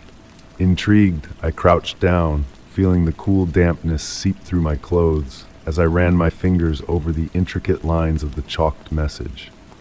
The texture was unusual, almost like fine crystals, and it seemed to shimmer under my touch, as if alive with some hidden energy. The words formed a cryptic rhyme that seemed to pulse with a subtle energy. When moonlight fades and shadows dance, the ancient words begin their trance. 7 steps towards the morning light unveil the gift of second sight. My voice, barely above a whisper, echoed the rhyme into the night, stirring a shift in the air around me. The streetlight flickered briefly, casting eerie shadows that seemed to move in tune with the enigmatic message on the sidewalk. Despite the steady drizzle, the chalked words remained untouched by the rain, almost repelling the droplets as if shielding a secret. A soft hum, barely audible, accompanied my observations, adding to the mystique of the moment. Intrigued by this strange phenomenon, I found myself drawn back to the spot night after night, unable to resist the pull of the mysterious markings. Each visit revealed new intricacies in the chalked message. Sometimes, the words seemed to rearrange themselves subtly, playing tricks on my perception. The air crackled with a gentle electricity, sending shivers down my spine and heightening my senses. One quiet evening, under the watchful eye of the waning moon, I decided to follow the rhyme's instructions. Facing east, I took 7 deliberate steps, each step accompanied by a crescendo of the humming resonance that seemed to emanate from the very ground beneath me. At the 7th step, a warmth spread through my body, tingling with a strange familiarity. The world around me shifted, revealing a tapestry of colors and shadows I had never before perceived. Reality unfolded in layers, unveiling hidden movements and ethereal lights that danced on the edge of my vision. The promise of second sight had been fulfilled, offering me a glimpse into a world beyond the ordinary. Yet, this newfound perception brought not fear, but a deep sense of peace, as if I had finally aligned myself with a hidden truth that had eluded me. The rain continued to fall, a gentle symphony that accompanied my newfound visions. In the following weeks, I noticed more chalked messages appearing throughout the neighborhood, each one a unique enigma waiting to be deciphered. The hand that crafted these messages remained unseen, yet a presence lingered, observing my discoveries with a silent amusement. The original rhyme held a special place in my heart, a constant source of wonder and contemplation.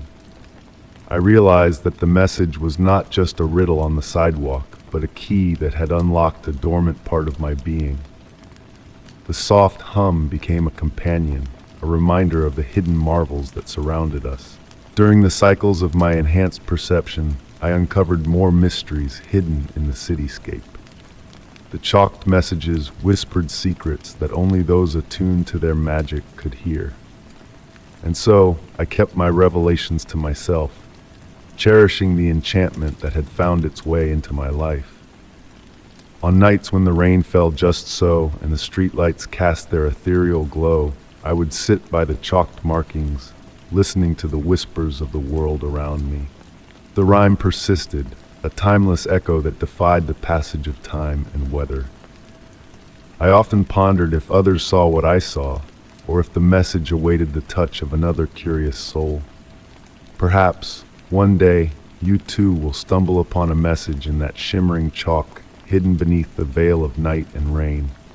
And in that moment of discovery, you may find yourself drawn into a world where reality and dreams intertwine, where mysteries wait to be unraveled by those brave enough to seek them. Story 31. Amid a solitary stroll near the edge of a dense forest, a faint, almost imperceptible howl broke the stillness, weaving through the lofty treetops.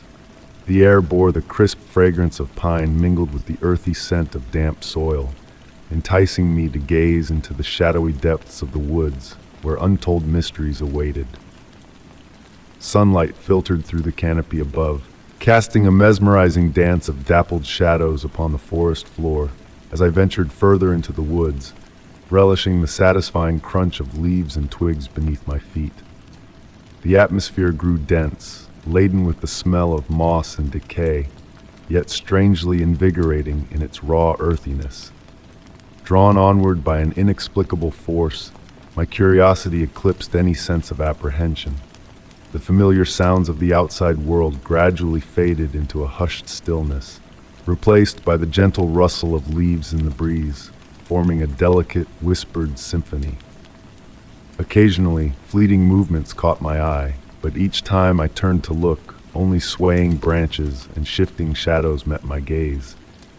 The howl, barely audible, echoed again, carrying a new quality akin to a wind-woven melody. The forest seemed to hold its breath, enveloped in a profound silence where even the songbirds and insects fell silent. In the midst of this eerie calm, a subtle energy permeated the air, sending a shiver down my spine and raising the hairs on my arms. Entering a clearing encircled by trees framing a tranquil pond, I beheld its surface, still as obsidian, mirroring the overcast sky above without a ripple to disturb its glassy reflection. Approaching closer, I noticed a peculiar lag in my own reflection's movements, as if struggling to keep pace with reality. A chill crept through the air, prompting me to wrap my jacket tightly around myself. The mist began to rise from the ground in ethereal wisps, twining around my ankles like cool silk against my skin. Emitting a soft, pulsating glow akin to pearls, the mist revealed elusive shapes moving within, vanishing when directly observed. They resembled deer, yet ethereal and graceful, their movements defying natural laws. The distant howl resurfaced, closer now, its ghostly timbre seeming omnipresent yet elusive. A gentle trance enveloped me, blurring the boundary between the tangible world and the enigmatic realm beyond. The trees inclined inward, their branches extending towards the clearing like curious sentinels. Amid their gnarled forms, ancient, watchful faces seemed to emerge, observing my every move with timeless wisdom. Time lost its hold as the mist thickened, engulfing the clearing in a swirling sea of white. The howl, now resembling a haunting melody, echoed through the ethereal landscape, whispering of hidden truths and ancient enigmas concealed within the earth's depths, predating human presence in these ancient woods. Standing transfixed between wakefulness and reverie, a presence approached from behind, carrying the fragrance of wild blooms and morning frost. Though every instinct urged me to turn, fear, or perhaps the realization of veiled mysteries restrained my body. As the presence drew nearer, a profound serenity enveloped me, the forest exhaling ancient secrets in forgotten tongues. In that fleeting moment, a rare and precious revelation dawned upon me, a sacred nexus where the boundary between known and unknown blurred in harmonious convergence. Without turning, I closed my eyes, surrendering to the forest's symphony. Upon reopening them, the mist had dissipated, leaving the clearing ordinary once more. Retracing my steps through the woods, a profound certainty lingered, a brush with the extraordinary, altering my perception of the world. Even now, on tranquil nights when the wind whispers through the trees, a distant, muted howl beckons me like a half-remembered dream. It serves as a poignant reminder that realms of mystery and wonder endure, patiently awaiting those willing to heed their silent song. Story 32. In the deep of a stormy night, my phone stirred with a vibration, signaling an incoming call from an unfamiliar number. The darkness of my silent living room amplified the ringtone's echo, stretching it into a haunting plea. The chill in the air, thick with the aroma of rain kissing the pavement, bore a hint of something elusive, something not meant to be grasped. Each digit on the glowing screen seemed to pulse with an unearthly cadence, casting a spell in the quietude of the night. Outside, the rain tapped a gentle melody on the window pane, weaving a hypnotic harmony into this midnight disruption. My hand hesitated over the answer button, suspended in that fleeting moment of uncertainty we all face when confronted by the unknown. As I lifted from my cozy armchair, the wooden floor sighed beneath my weight, urging me towards the window with an unexplainable impulse. Strewn orbs of amber light from the street lamps dappled the wet street below, their radiance diffused by the cascading rain into a mosaic of soft, scattered jewels.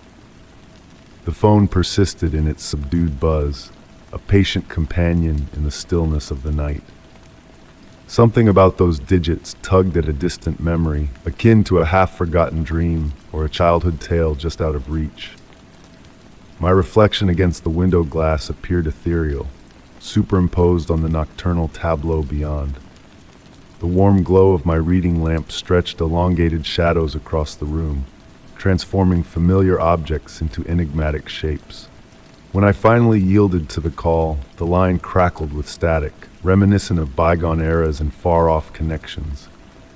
At first, only a breathy silence greeted me, not even a whisper, just the steady rhythm of soft inhalations. Beneath that veil of quietude, a faint strain of music wafted through, a melody that tugged at the edges of recognition. "Hello?" I murmured into the receiver, my voice a mere murmur in the vastness of the night.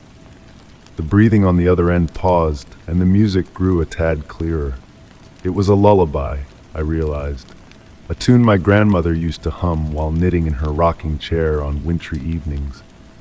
Though the caller remained mute, their presence exuded a warmth that felt strangely familiar.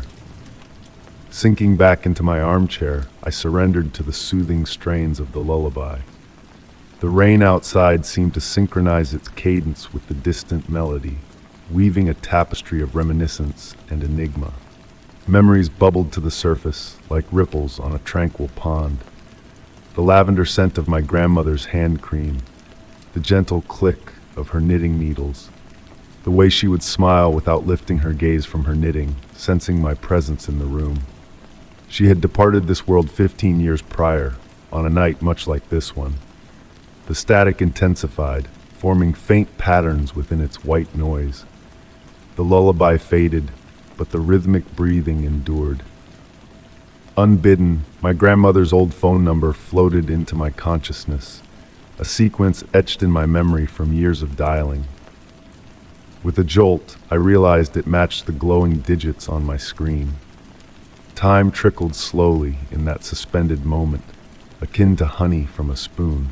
Shadows in the room swayed gently, though no breeze stirred the air. My reading lamp pulsed a soft glow, mirroring the cadence of the breathing on the phone. The rain continued its serene symphony against the window. I found myself humming along with the distant lullaby, my voice blending with the mysterious chorus of sounds.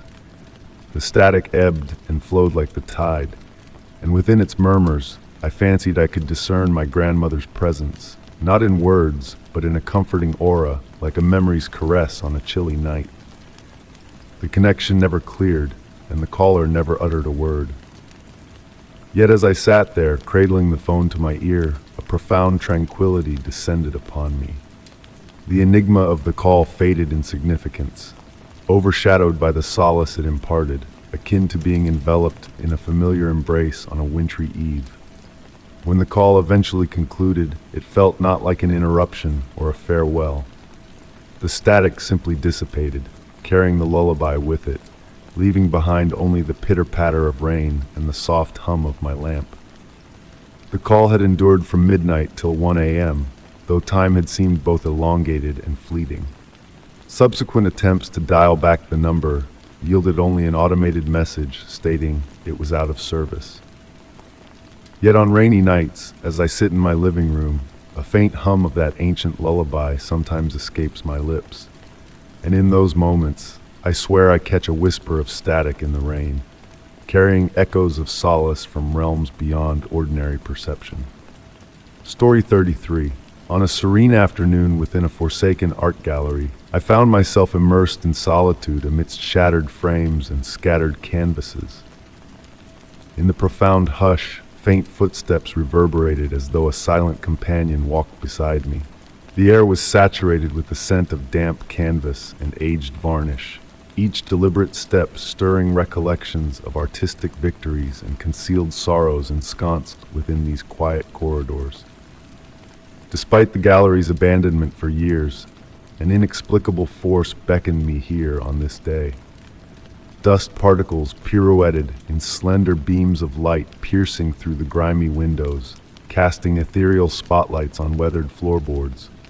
My fingertips grazed the wall as I strolled, discerning the worn patterns of the textured wallpaper beneath my touch. The footsteps continued their gentle cadence, always maintaining a constant proximity. Initially, I attributed the sound to the building settling or my own footsteps resonating off the towering ceilings. Yet there was an unmistakably unique quality to them, a gracefulness that seemed to surpass my own. Passing numerous vacant frames, their once held treasures long removed, leaving only somber outlines on the faded walls, memories of what once adorned them lingered. The air grew cooler as I ventured further into the gallery, a subtle aroma of oil paint intermingling with the musty ambience. In a secluded chamber, I encountered a solitary painting that endured, a portrait of a young woman donned in a white gown, her gaze seemingly tracking my movements. Surprisingly well preserved amidst its dilapidated surroundings, a small brass plate beneath bore only a date from a bygone century, devoid of an artist's name or title. The accompanying footsteps paused as I scrutinized the portrait. I held my breath, attuned to the silence. Then faintly, I discerned the rustle of fabric, akin to a dress skimming the floor behind me. The temperature plummeted, sending shivers down my spine. Advancing through the adjoining doorway, I entered what appeared to be the primary exhibition hall. Towering windows stretched from floor to ceiling, their panes clouded with neglect accrued over the years.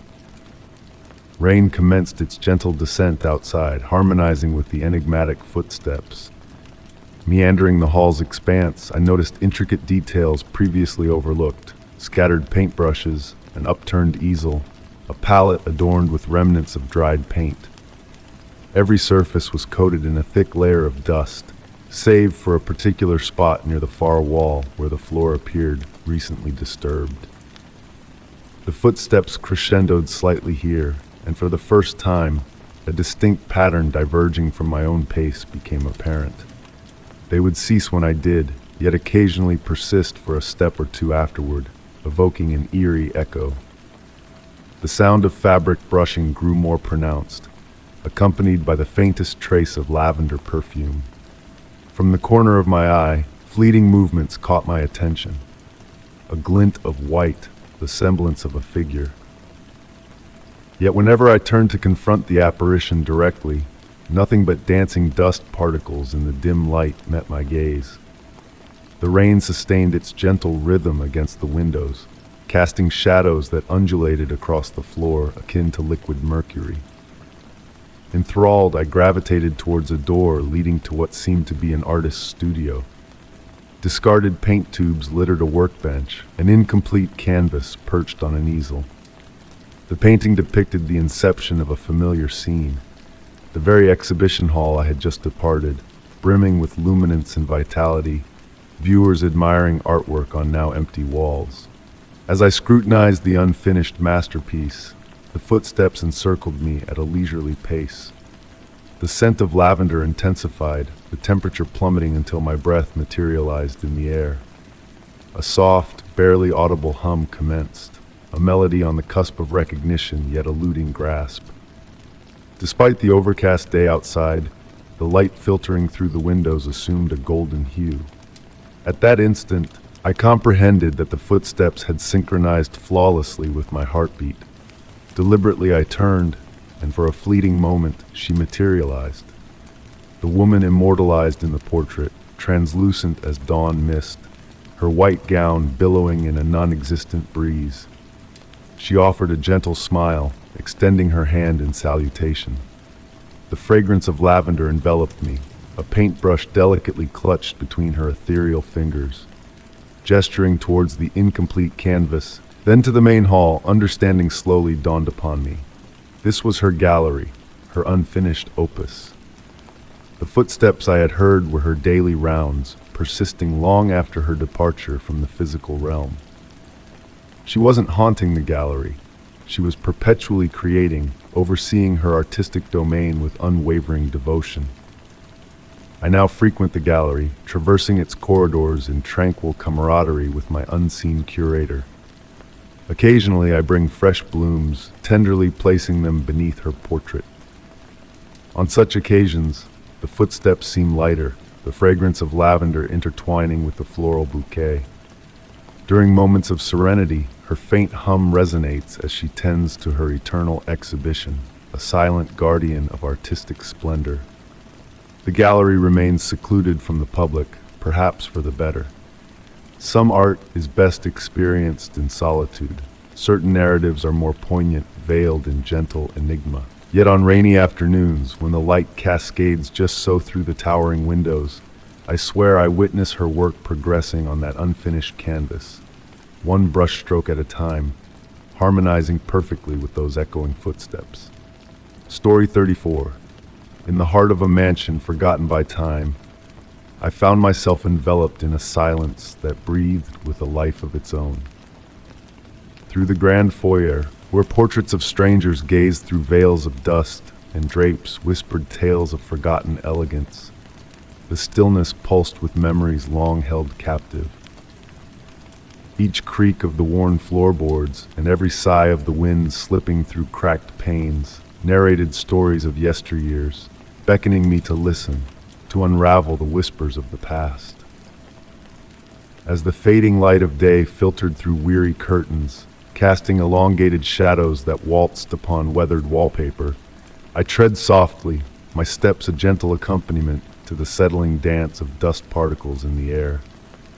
The scent of ancient timber and faded recollections mingled in the air, while the distant symphony of branches caressing glass painted a delicate rhythm in the tranquil air. A majestic staircase, its splendor dulled by time's touch, drew me near, my hand trailing along the once polished banister. Yet, beneath my fingertips, a curious phenomenon unfolded. The dust vanished, leaving behind gleaming patches untouched by age, the wood beneath warm despite the chill embracing the mansion. Ascending, I felt a whisper of mystery unfurl in the air. The second floor unveiled a corridor flanked by closed doors, each exuding a unique aura of anticipation, a hush pregnant with untold secrets. The temperature shifted subtly as I passed, some spaces radiating a comforting warmth, while others cradled pockets of coolness, prompting me to draw my jacket closer. Ajar slightly, one door revealed an ancient study bathed in the amber glow of dusk, walls lined with books whispering forgotten knowledge. At the center, a sturdy desk stood, its surface veiled by a fine layer of dust, save for a singular spot, a circle pristine as if touched by recent hands. The chair angled as if just vacated, the room pulsating with a sense of presence. Gazing closer, I discerned faint imprints in the untouched circle, words emerging when the light caressed them just right. We never truly leave. As daylight waned and shadows embraced the room, a subtle shift in the atmosphere unfolded. Invisible currents stirred the air, books rustled in silent conversation, and I found myself seated, tracing patterns in the desk's wood grain. The temperature settled into a gentle warmth, a stark contrast to the mansion's cool embrace. Amidst the whispers of the night, time ebbed and flowed, minutes merging seamlessly into hours as the darkness outside wrapped the study in a comforting embrace. Dust motes pirouetted in the dying light, weaving intricate patterns that teased the eye. And in the dimness, the pristine circle emitted a faint glow, pulsing softly as if breathing, the words within shimmering with an ethereal light. Driven by an unseen force, I extended my hand to the luminous circle, and a profound tranquility enveloped me. The silence of the mansion transformed into a melodic tapestry of sound, a symphony of whispers and echoes that painted vivid narratives of bygone occupants. When I rose to depart, my watch frozen in time, the darkness felt alive, a sentient presence enveloping me. As I retraced my steps through the corridor and descended the stairs, I realized the mansion's silence was not void, but pregnant with untold tales awaiting a keen listener. I often ponder a return to that mansion, to bask once more in the musical silence of the study at dusk. And in the quiet of my own abode, I catch fleeting echoes of that ethereal hush, a reminder that spaces harbor more than mere memories. They cradle the essence of souls past, lingering in the shadows, yearning to be acknowledged. Story 35. On a moonlit journey homeward, the nearly vacant subway car bore an unfamiliar weight. Nestled in the distant corner, a lone figure sat in silence, their gaze fixed upon me as the train navigated the shadowed tunnels. The air hung heavy with the mingling sense of perspiration and stagnant atmosphere, while an eerie sensation of being observed draped over me like a cloak. The gentle sway of the carriage and the rhythmic clatter of wheels against tracks wove a hypnotic melody that typically ushered me into slumber. Yet this night held a different cadence. My focus continuously gravitated back to the stranger, whose mere presence seemed to distort the very essence of reality surrounding them. The flickering fluorescent lights above intermittently cast peculiar shadows that danced upon the weathered metal walls. I discerned an oddity in my companion. Their silhouette possessed a faint blur, akin to viewing them through a rain-splattered window. Each blink or shift of my gaze would fleetingly sharpen their edges before softening once more. This subtlety might have been attributed to my weary eyes, had it not been for the subsequent unfolding. The stranger extended their hand in what seemed like a gesture of greeting, yet the motion left lingering traces in the air, akin to the way sparklers draw luminous trails in the night sky. Every movement created ripples in the space surrounding them, warping the advertisements adorning the walls behind. The temperature within the car notably plummeted, eliciting goosebumps upon my skin. Time assumed a malleable quality, expanding and contracting with each breath drawn. The intervals between stations lengthened, the darkness beyond the windows deepened into an impenetrable abyss. The customary ambient sounds of the subway, the rush of air, the mechanical groans, the distant echoes, all faded into a velvety silence, leaving only the pulsating rhythm of wheels on tracks. I found myself scrutinizing their attire, a fusion of modern and antiquated elements. A coat that could have graced yesterday or a century past, shoes that transitioned between styles when not under direct observation. Despite the overhead illumination, their countenance remained veiled in shadow, as though darkness was magnetically drawn to them. The stranger commenced a soft hum, imperceptible to my ears yet resonating within my chest, an ethereal melody evoking memories of childhood lullabies and forgotten reveries. My eyelids grew heavy, yet I resisted their descent, ensnared between solace and disquiet. Subtle metamorphoses began to manifest in the subway car. The adverts displayed disparate images when glanced at peripherally. The metal poles contorted at impossible angles before swiftly reverting to normalcy upon focus.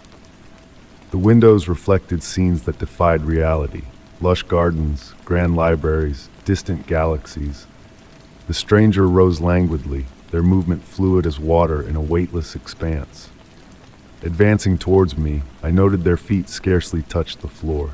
An opalescent shimmer enveloped the air around them, akin to heat waves rippling from scorching pavement. Their presence exuded an aura of ancient wisdom and boundless patience.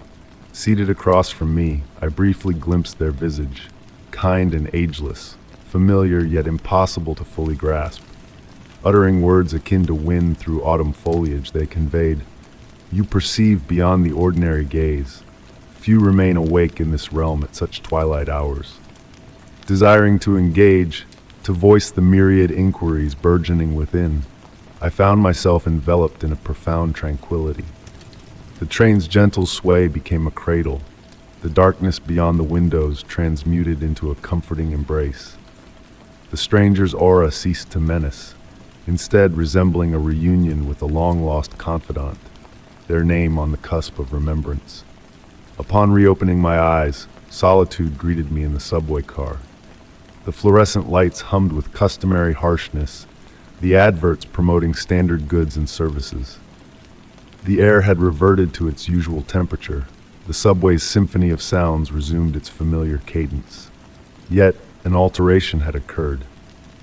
A subtle iridescence clung to my attire in the window's reflection, akin to dewdrops on a spider's web. Within my pocket lay a ticket stub, unrecalled in purchase, inscribed with characters of an unknown alphabet comprehensible to me. Subsequently, during late-night subway ventures, I vigilantly observed fellow passengers. Occasionally, when illumination strikes just so, I glimpse blurred contours and lingering traces. And on rare occasions, a distant hum resonates not in my ears, but within my very essence. A reminder that reality is more fluid than perceived, particularly within those nebulous realms between consciousness and slumber. Story 36, intrigued by an unexplainable pull to uncover secrets, I wandered into an ancient theater on the edge of town, its former glory now a faded memory. The intricate balconies and plush seats murmured of a time long gone, filled with applause and theatrical fervor. Stepping onto the creaking stage, a soft, haunting voice floated towards me, weaving words of sadness and yearning. The echoes embraced the worn walls, mingling with the scent of musty drapes and forsaken aspirations, casting doubt on the emptiness of the theater. A gentle autumn breeze whispered through hidden crevices, orchestrating a quiet symphony of rustling papers and distant murmurs. Each footfall on the aged stage was met with a soft sigh, as if the wooden boards held stories of their own. The air hung heavy with a peculiar thickness, as if I were wading through layers of memories frozen in time. Above me, the grand chandelier hung in silent repose, its crystals dulled by dust, yet occasionally catching glimmers of light that filtered through high windows, painting delicate patterns on the walls. Intrigued, I gravitated towards the wing of the stage, where forgotten props lay shrouded in sheets resembling gentle waves in the dimness. The elusive voice I had heard seemed to emanate from this direction, though now it barely lingered above a whisper. Amidst the relics of performances past, I stumbled upon an ancient dressing room mirror, its reflection clouded by age, yet radiating an ethereal gleam. A chill enveloped me as I drew near, the mirror pulsating with a mysterious energy that defied explanation. Within its depths, I glimpsed movements not my own, shadows of actors from bygone eras perfecting their art. The voice, now clearer, belonged to a woman, her melodic recital of a tragic love story both soothing and melancholic. Time lost its hold in this enchanted space, minutes stretching into hours as I delved deeper, uncovering crumbling playbills and costumes faintly scented with perfume.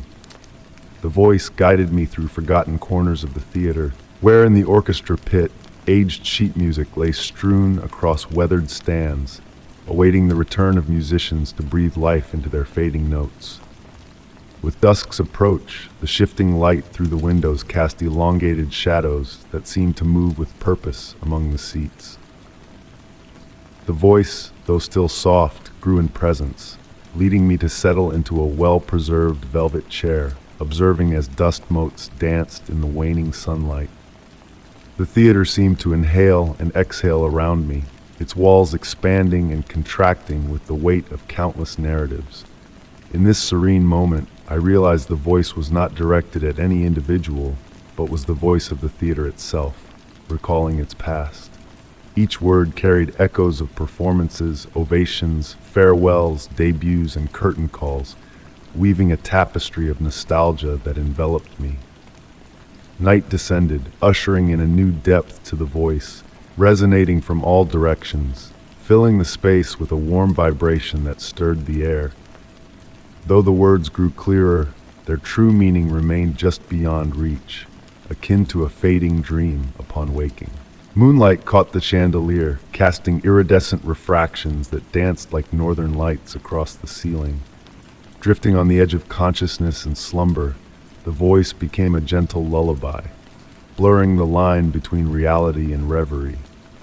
In this twilight awareness, phantom spectators materialized in the play of light and shadow, seated in silent reverence, captivated by the voice as I was. As night deepened, a profound tranquility settled, and the voice began to fade gradually, leaving behind a sense of gratitude, as if my presence had validated the stories held within the theater. The aging structure settled into a peaceful slumber, its timbers creaking and sighing like an old friend bidding good night.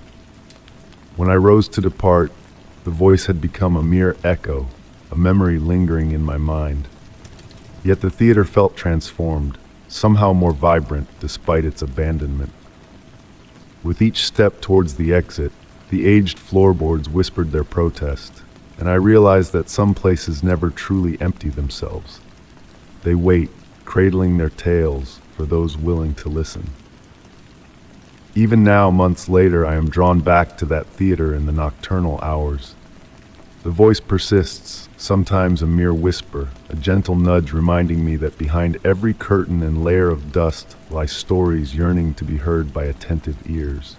The theater stands as a sanctuary where past and present converge, where memories twirl like dust motes in the moonlit glow, perpetually preserved in the enigmatic echoes of that mysterious voice. Story 37. On a dreary afternoon, a mysterious discovery awaited me amidst the stack of mundane mail, an unmarked envelope, its secrets hidden within. With cautious curiosity, I unfolded the aged paper, revealing handwritten words that seemed to beckon memories from a realm unknown to me. The faint aroma of antiquity, mingled with the sweet essence of lavender, wafted through the room, casting a spell of contemplation over my mind. Each stroke of ink on the delicate paper whispered of a past I could not recall, prompting me to question the very foundations of my identity. The rain outside murmured a gentle lullaby, its rhythmic patter on the window pane harmonizing with the steady pulse within my chest. Bathed in the soft amber glow of my reading lamp, the elegant script on the letter danced before my eyes, weaving a tale of forgotten moments and hidden truths. My dearest friend, the letter began, evoking images of a summer retreat that existed only in these written words. Despite my lack of recollection, the sun's warmth and the ocean's song seemed to caress my senses as I delved deeper into the missive. Beside me, the crackling fire whispered secrets of its own, casting flickering shadows that danced in tandem with the memories unfurling in my mind. Each sentence was a key, unlocking doors to a past both alien and strangely familiar. The tang of sea salt, the touch of polished wood beneath my feet, the whisper of curtains stirred by a gentle breeze. Tales of afternoon teas in delicate china, conversations in a perennial garden, and a mysterious locked room on the upper floor painted a vivid canvas of experiences I had never lived, yet now felt etched into my very being. With each passing word, the phantom recollections grew in clarity and detail, blurring the line between reality and illusion. My feline companion nestled in my lap, her purring a grounding melody amidst the ethereal narrative unfolding before me. As I turned to the next page, the handwriting remained unwavering, chronicling scenes that now felt as tangible as the chair beneath me.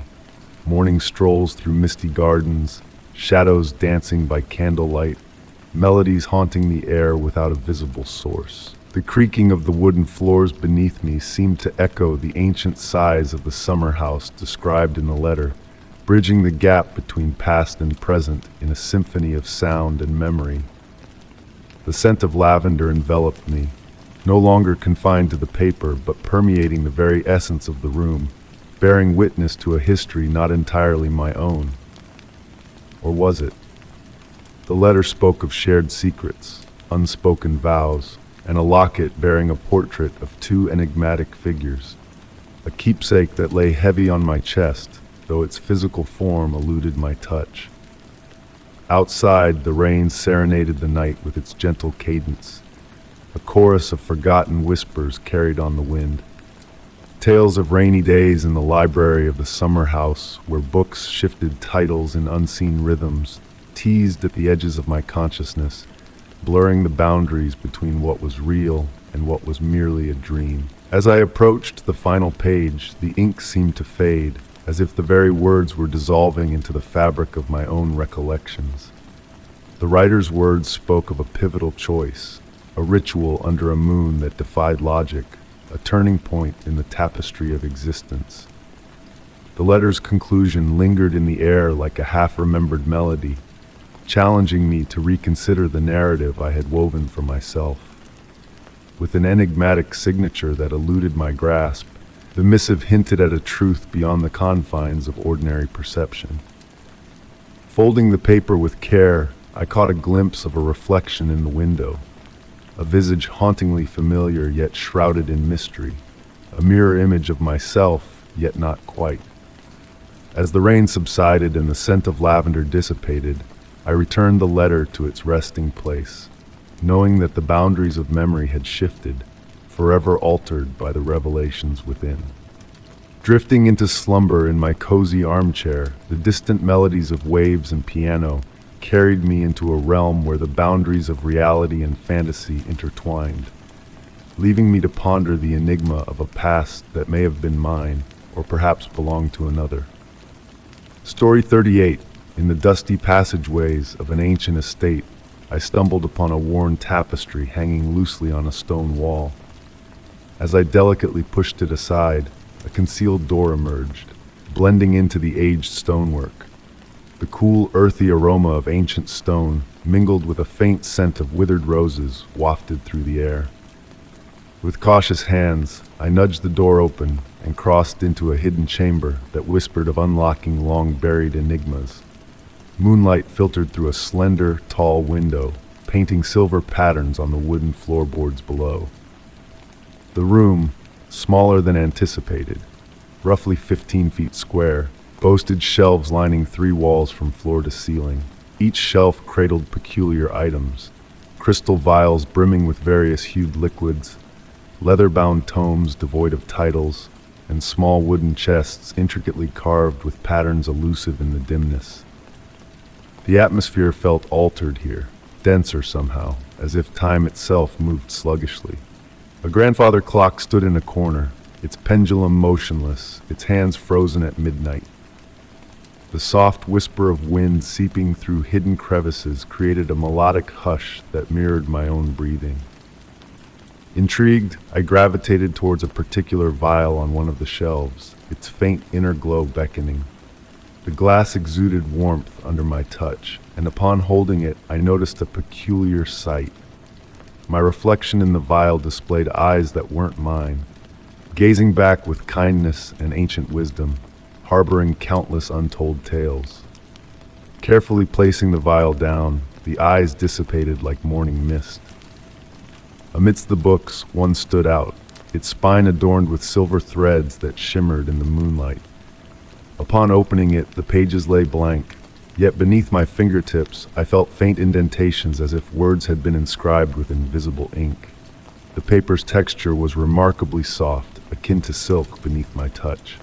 A dusty music box graced a small table at the room's center. Its surface, save for a pristine circular pattern, hinted at recent touch, as if an unseen presence had traced its outline. Lifting the lid, instead of music, I heard distant whispers, in a language almost familiar. Gradually, the whispers subsided, melding into the murmur of my own thoughts. The room seemed to hold its breath as I delved deeper. Each object I examined left me with more queries than resolutions. A mirror on one wall reflected the room behind me differently, showcasing shelves arranged in configurations absent when I turned to look. In its reflection, moonlight cast diverse shadows, occasionally revealing fleeting movements at the corner of my eye, though solitude enveloped me entirely. Time flowed fluidly within that space. It could have been minutes or hours I spent there. The grandfather clock remained silent, yet its presence seemed to signify time in a manner beyond my grasp. The air grew warmer, carrying the scent of aged parchment and a sweeter essence, redolent of vanilla, or perhaps the memory of vanilla. Nestled in a corner, partially obscured by a stack of leather-bound journals, a small wooden chest awaited discovery. Unlike the other boxes, this one bore no carvings, no embellishments, only sleek, dark wood absorbing the moon's glow. Upon contact, a gentle vibration, akin to a cat's purr, and a warmth enveloped me, spreading up my arm.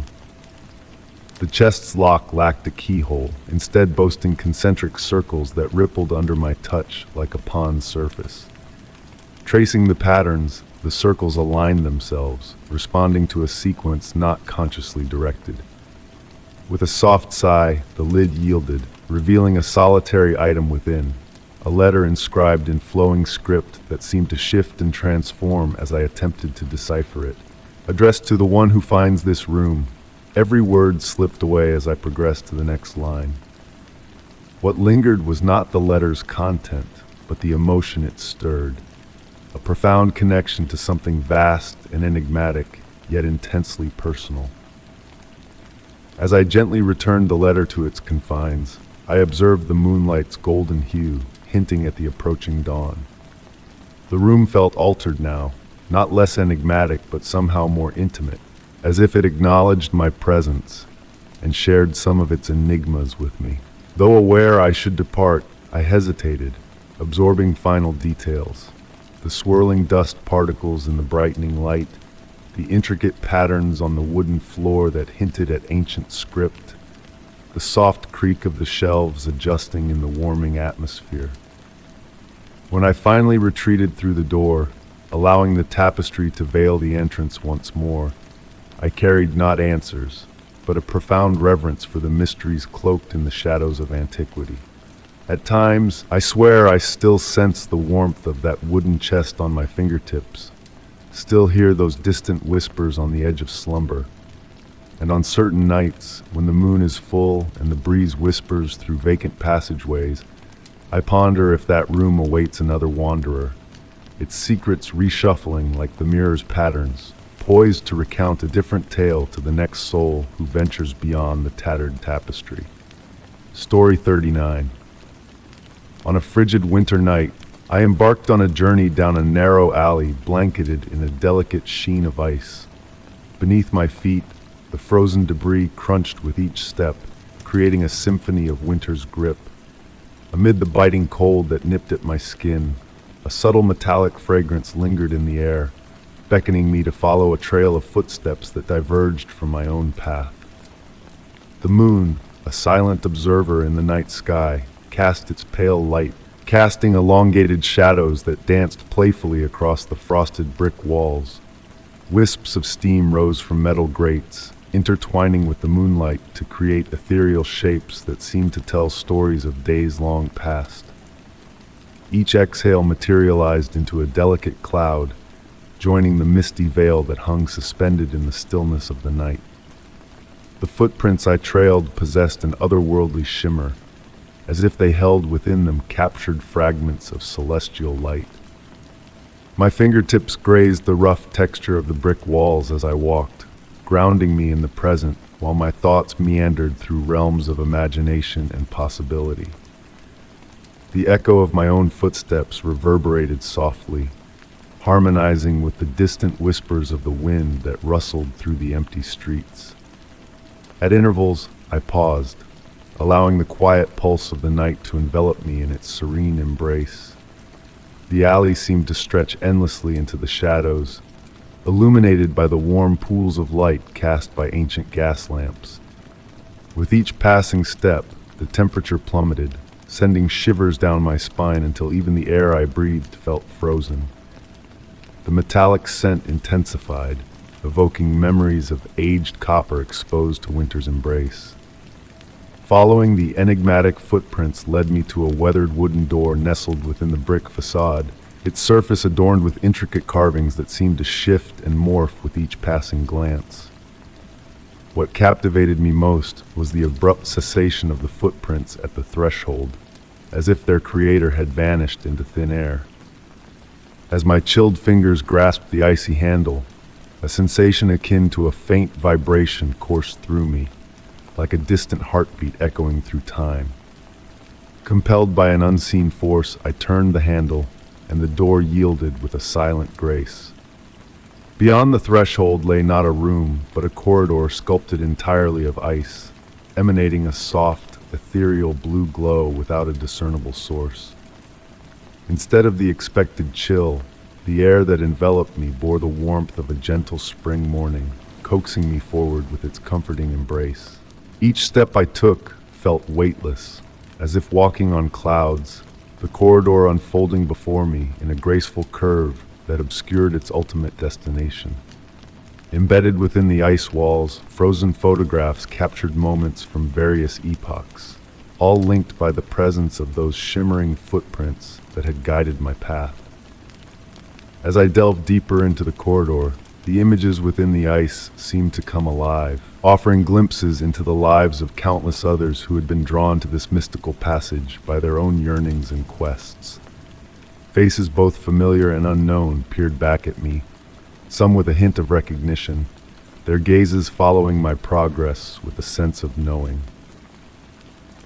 Time lost its grip within that icy realm, flowing seamlessly as I traversed the memories of those who had sought solace in this hidden conduit between realities. Gradually, a profound understanding washed over me, though its essence eluded words or explanation. When I turned to retrace my steps, the corridor had seamlessly transformed into the familiar streets of my own world, yet the glimmering footprints lingered as a testament to my journey through the veils of time. On certain wintry nights, when the air bore that familiar metallic scent, I found myself drawn to quiet alleys and concealed passageways, where echoes of fellow seekers traversing their own enigmatic paths whispered through the night. In those moments, a smile tugged at my lips, for I knew that somewhere amidst the corridors of ice and memory, our destinies intertwined in ways beyond comprehension. The shimmer of those celestial footprints remained etched in my mind, a gentle reminder that some mysteries were never meant to be deciphered, but rather embraced and carried within the chambers of our souls. In the years that followed that fateful night, I grew to cherish the unknown not as a source of trepidation, but as a soothing balm of curiosity that enveloped my existence. The enigmatic wonders that enshrouded our daily lives whispered tales of unspoken truths, waiting to be unraveled by those willing to heed their silent call. Story 40.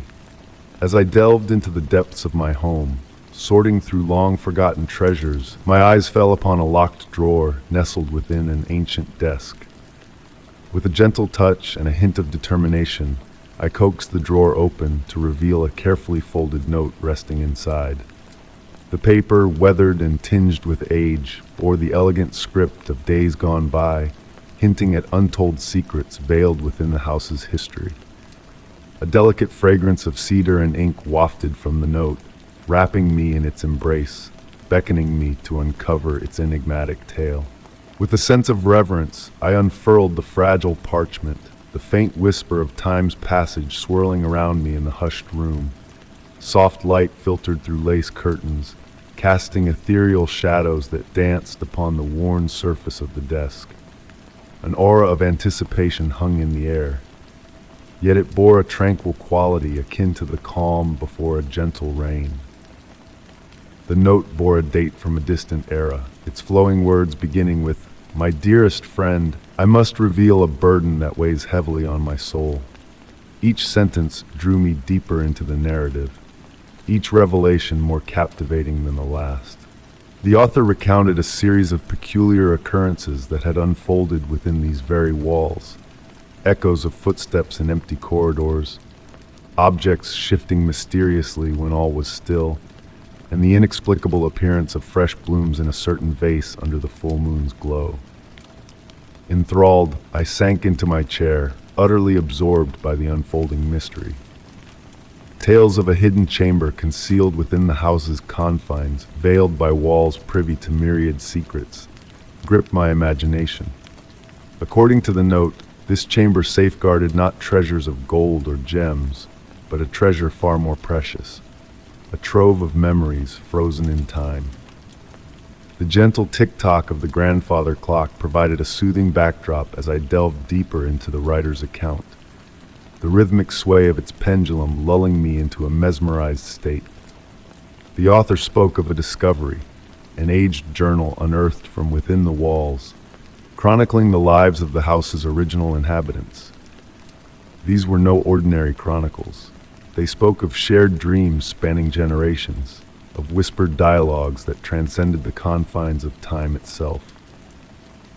With dusk descending outside, I kindled an antique brass lamp, bathing the pages in a warm, golden glow. Mentions in the note of cryptic symbols etched into door frames throughout the house, symbols believed to map the path to the hidden chamber, piqued my curiosity. Tracing the intricate patterns with my fingertips, I delved into the writer's quest to decipher their enigmatic code. Some symbols waxed in prominence with each lunar phase, while others waned, evading easy comprehension. The sigh of the wind through the trees outside wove a gentle symphony with my readings, casting fleeting shadows upon the walls like spectral dancers. The writer's conviction that the house itself harbored a living memory, not in a menacing manner, but as a benevolent guardian of tales long past, resonated deeply within me. As I neared the note's conclusion, a revelation of extraordinary proportions unfurled before my eyes. The writer spoke of dreams that felt more like memories, vivid recollections of the house's history unfurling in slumber. These dreamscapes featured a woman swathed in a blue gown, her silent smiles pregnant with significance. The writer intuited that she sought to convey a profound truth, a message woven into the fabric of time and memory that permeated these very walls. In the final cryptic passage, the author foretold a momentous event. When the midnight bells chime 13 times and moonbeams cascade upon the seventh step, the path shall unveil itself to those who listen with their hearts, not their ears. Breath caught in my throat as I absorbed these enigmatic words, attuned to every subtle sound within my abode, the gentle creak of floorboards, the distant susurrus of the breeze, the imperceptible rustle of time's passage. The note concluded abruptly, leaving me with a tapestry of questions woven from its threads of mystery. As I gingerly folded the parchment, a detail caught my eye, a small sketch adorning the corner of the page. An intricate geometric pattern, oddly familiar yet elusive in origin, captivated my gaze. Glancing up from the desk, I beheld a room now steeped in shadows, save for the soft glow of the lamp. The house felt transformed, not with foreboding, but with a warm embrace of its myriad narratives. Every shadow, every creak, every subtle shift in the air seemed imbued with newfound significance and resonance. Returning the note to its resting place within the drawer, I left it unlocked, a silent pact between myself and the unfolding enigma. I sensed this was but the commencement of a grander odyssey, a revelation that would unfold gradually like the dawn's gentle ascent. In the deepening gloom, I pondered the prospect of encountering the mysterious woman in blue within my dreams, her secrets awaiting discovery in the stillness of night. The grandfather clock's steady cadence continued unabated, while in the distance a church bell began its sonorous toll. Absently counting each reverberation, my thoughts lingered on the enigma of the note, its tail whispering through the recesses of my mind. As the final echo faded into silence, a faint rustle brushed my senses, akin to the whisper of silk gliding through an empty chamber. The touch of a blue gown, a fleeting presence in the darkness, a harbinger of tales untold and mysteries yet to unfold in the realm of dreams. Story 41. As I strolled through a tranquil neighborhood on an unusually balmy night, a captivating aroma enveloped me, a fusion of exotic spices intertwined with a touch of sweetness. The fragrance meandered through the midnight air, prompting me to ponder whether it was a figment of my imagination or a hint of something extraordinary. Sensitivity to scents had always been a trait of mine, attuned to subtle shifts in the atmosphere that eluded others. Yet this particular scent possessed a unique quality, intentional, almost sentient in nature. The night's warmth draped around me like a silken shawl, carrying whispers of cardamom, saffron, and a deeper essence that remained elusive. My steps treaded along an unseen path, guided by the invisible allure. Amber light spilled from the street lamps, pulsating gently like drowsy fireflies. In the distance, the nighttime orchestra of crickets harmonized with the gentle rustle of leaves swaying in the breeze. The mysterious fragrance intensified as I ventured down a narrow lane flanked by aged Victorian houses. Their time-worn wooden fronts loomed overhead, windows reflecting the starlight akin to knowing gazes. The aroma pirouetted between the houses, drawing me further into the neighborhood's embrace. The air thickened, nearly palpable now. The spicy sweetness intertwined with hints of aged wood and ancient parchment, evoking memories of antique volumes nestled in forgotten libraries. A subtle electricity tingled in my fingertips, as unseen entities seemed to gather around me, inquisitive yet benign. A distant porch light flickered, its inviting glow guiding me closer. Approaching the house, a sense of familiarity washed over me, despite knowing I had never laid eyes on it before. Intricate shadows danced from its gingerbread trim, while wind chimes whispered a soft melody that harmonized with the enigmatic fragrance. The scent became overwhelming, accompanied by fleeting memories not my own. Glimpses of bygone candlelit gatherings, echoes of laughter resonating through grand rooms, the whisper of silk garments gliding over polished floors. These ethereal visions drifted through my mind like autumn leaves on a tranquil stream, ephemeral and elusive. Standing before the house, a movement caught my eye behind an upper window, a gentle sway of curtains, though no breeze stirred. Anticipation hung heavy in the air, the spicy sweet fragrance pulsing in tandem with my heartbeat. It felt as though I straddled the threshold of two worlds, one foot anchored in the present, the other traversing a timeless expanse where scents wove tales and abodes retained memories. Time unraveled, moments elongating like honey cascading from a spoon. The crickets fell silent, the wind chimes hushed. In that profound stillness, a revelation dawned on me about the essence of memory and time, how certain places clung to echoes of yesteryears, how scents bridged the chasm between then and now. The fragrance began to wane, dissipating like mist under the morning sun. As it ebbed, a gentle touch brushed my shoulder, delicate as a moth's wing. When I turned, only vacant air met my gaze, yet the lingering warmth lingered, a tender parting caress. Homeward bound through the hushed streets, the mysterious scent now a mere memory. Yet a transformation stirred within me, a newfound awareness of the thin veil separating the mundane from the miraculous, the present from the past. On warm, still nights, hints of that spicy, sweet fragrance occasionally wafted by, prompting me to speculate if it sought another soul to share its tale, to traverse the delicate boundary between dreams and reality in the midnight's gentle embrace. Come dawn, my attempts to articulate the scent to others faltered, its essence slipping through the crevices of language. Perhaps such encounters existed in a realm beyond words, in the domain of sensation and memory, where reason held no dominion. Henceforth, whenever I tread through that neighborhood, I inhale deeply, yearning to encounter that elusive fragrance once more, cognizant that certain enigmas are to be felt rather than fathomed. Story 42. On a serene evening, as I meandered beside the tranquil river, a glint of the extraordinary caught my eye upon the water's surface.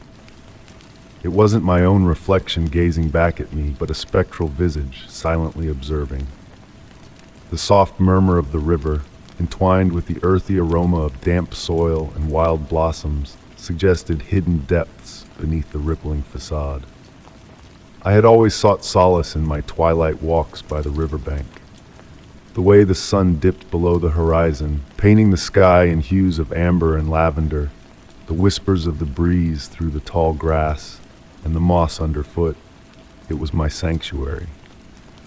However, that particular evening carried an enigmatic aura. A peculiar stillness hung in the air, as if nature itself held its breath in anticipation. As I peered intently at the water's reflection, the mysterious image remained motionless, undisturbed by the gentle ripples around it. It bore semblance to a face, yet ethereal and ever-shifting, defying my attempts to discern its features. Amidst the fluidity, the eyes remained a constant, deep and knowing, evoking a sense of familiarity. The gravel softly crunched beneath my feet as I knelt closer to the water, a cool mist rising from the river's surface, carrying the fragrance of water lilies and moss. In the distance, an owl's hoot blended with the flowing water's rhythm. Each evening drew me back to that spot, a mysterious force tugging at my senses. Every visit unveiled a new revelation, a glimmer beneath the surface, a faint melody rising from the depths. The face in the water became a silent companion, harboring untold secrets. With the passing weeks, subtle changes unfolded around me. The wildflowers bloomed more vibrantly, fireflies danced in greater numbers, and the air crackled with a gentle energy. One tranquil night, under the moon's silver glow, a remarkable occurrence transpired. As my fingers touched the water's surface, warmth enveloped me despite the chilly air. Ripples of light scattered like liquid stardust, and the face in the water beamed, not with lips but with eyes, a warmth seeping into my soul. It was then that understanding dawned upon me. The river wasn't merely reflecting images, it was a portal to a realm between worlds. The face wasn't a specter, but a gateway to a reality parallel to our own, visible to those who truly observed. Now in the twilight hours by the river, ancient whispers weave through the water's melody. The face appears sporadically, its essence intertwined with the river's movements, the play of light and shadow. The river transformed into a custodian of enigmas, revealing its secrets solely to the patient listener. This tale, shrouded in secrecy, I share now for the first time. Skeptics may dismiss it as a figment of imagination, a trick of light on a weary mind. Yet on tranquil evenings when reality and dreams intertwine, I return to the river. Occasionally, I glimpse those knowing eyes in the depths, a reminder that some mysteries transcend sight. The face in the river imparted wisdom. Some questions need no answers, and some mysteries are best left unsolved. Walking the riverbank, I carry this knowledge like a precious gem, recognizing the fluid boundary between the mundane and the extraordinary, ever-changing, yet eternal. Story 43. In the depths of my attic, amongst forgotten relics of yesteryears, a faded photograph emerged from the shadows, nestled within a weathered album. As my fingers delicately unfolded its corners, an old scene from bygone decades materialized before me, its essence seemingly in motion, as if whispering untold tales. A soft fragrance of ancient roses and aged parchment wafted through the air, weaving a veil of mystery around me. Were the figures captured in that photograph beckoning me to unravel a long-buried narrative? The dwindling light of the late afternoon seeped through the dusty attic window, painting the wooden floorboards with a golden hue. Nestled in an antiquated rocking chair, the rhythmic creaking of the aged wood beneath me lulled my senses. Tracing the frayed edges of the photograph with my fingertips, I explored its weathered surface. every imperfection a testament to its journey through time. The image portrayed a garden gathering of a bygone era where elegance reigned supreme. Women adorned in flowing gowns and men clad in formal attire stood frozen in a moment of celebration, their smiles holding enigmatic secrets. In the backdrop loomed a grand Victorian mansion, its windows reflecting the setting sun of that distant evening. Yet one figure stood out amidst the rest, a woman in a pearl-white dress, slightly distanced from the group, her gaze fixed upon the camera with a cryptic expression. As I delved into her enigmatic features, a peculiar chill descended in the attic, the scent of roses growing more potent. Closing my eyes briefly, I surrendered to the tranquil ambiance surrounding me. Upon reopening them, a subtle shift had overtaken the photograph. The captured sunset now pulsated with a newfound warmth, casting a soft radiance. The woman in the pearl-white dress seemed to have moved, her hand extending towards an unseen presence beyond the frame's border. Entranced, I ventured deeper into the image, the sounds morphing around me. The rocking chairs creak, harmonizing with a distant melody, reminiscent of vintage gramophones. The fragrance of roses intertwined with notes of Earl Grey tea and freshly baked pastries, enveloping me in a sensorial embrace.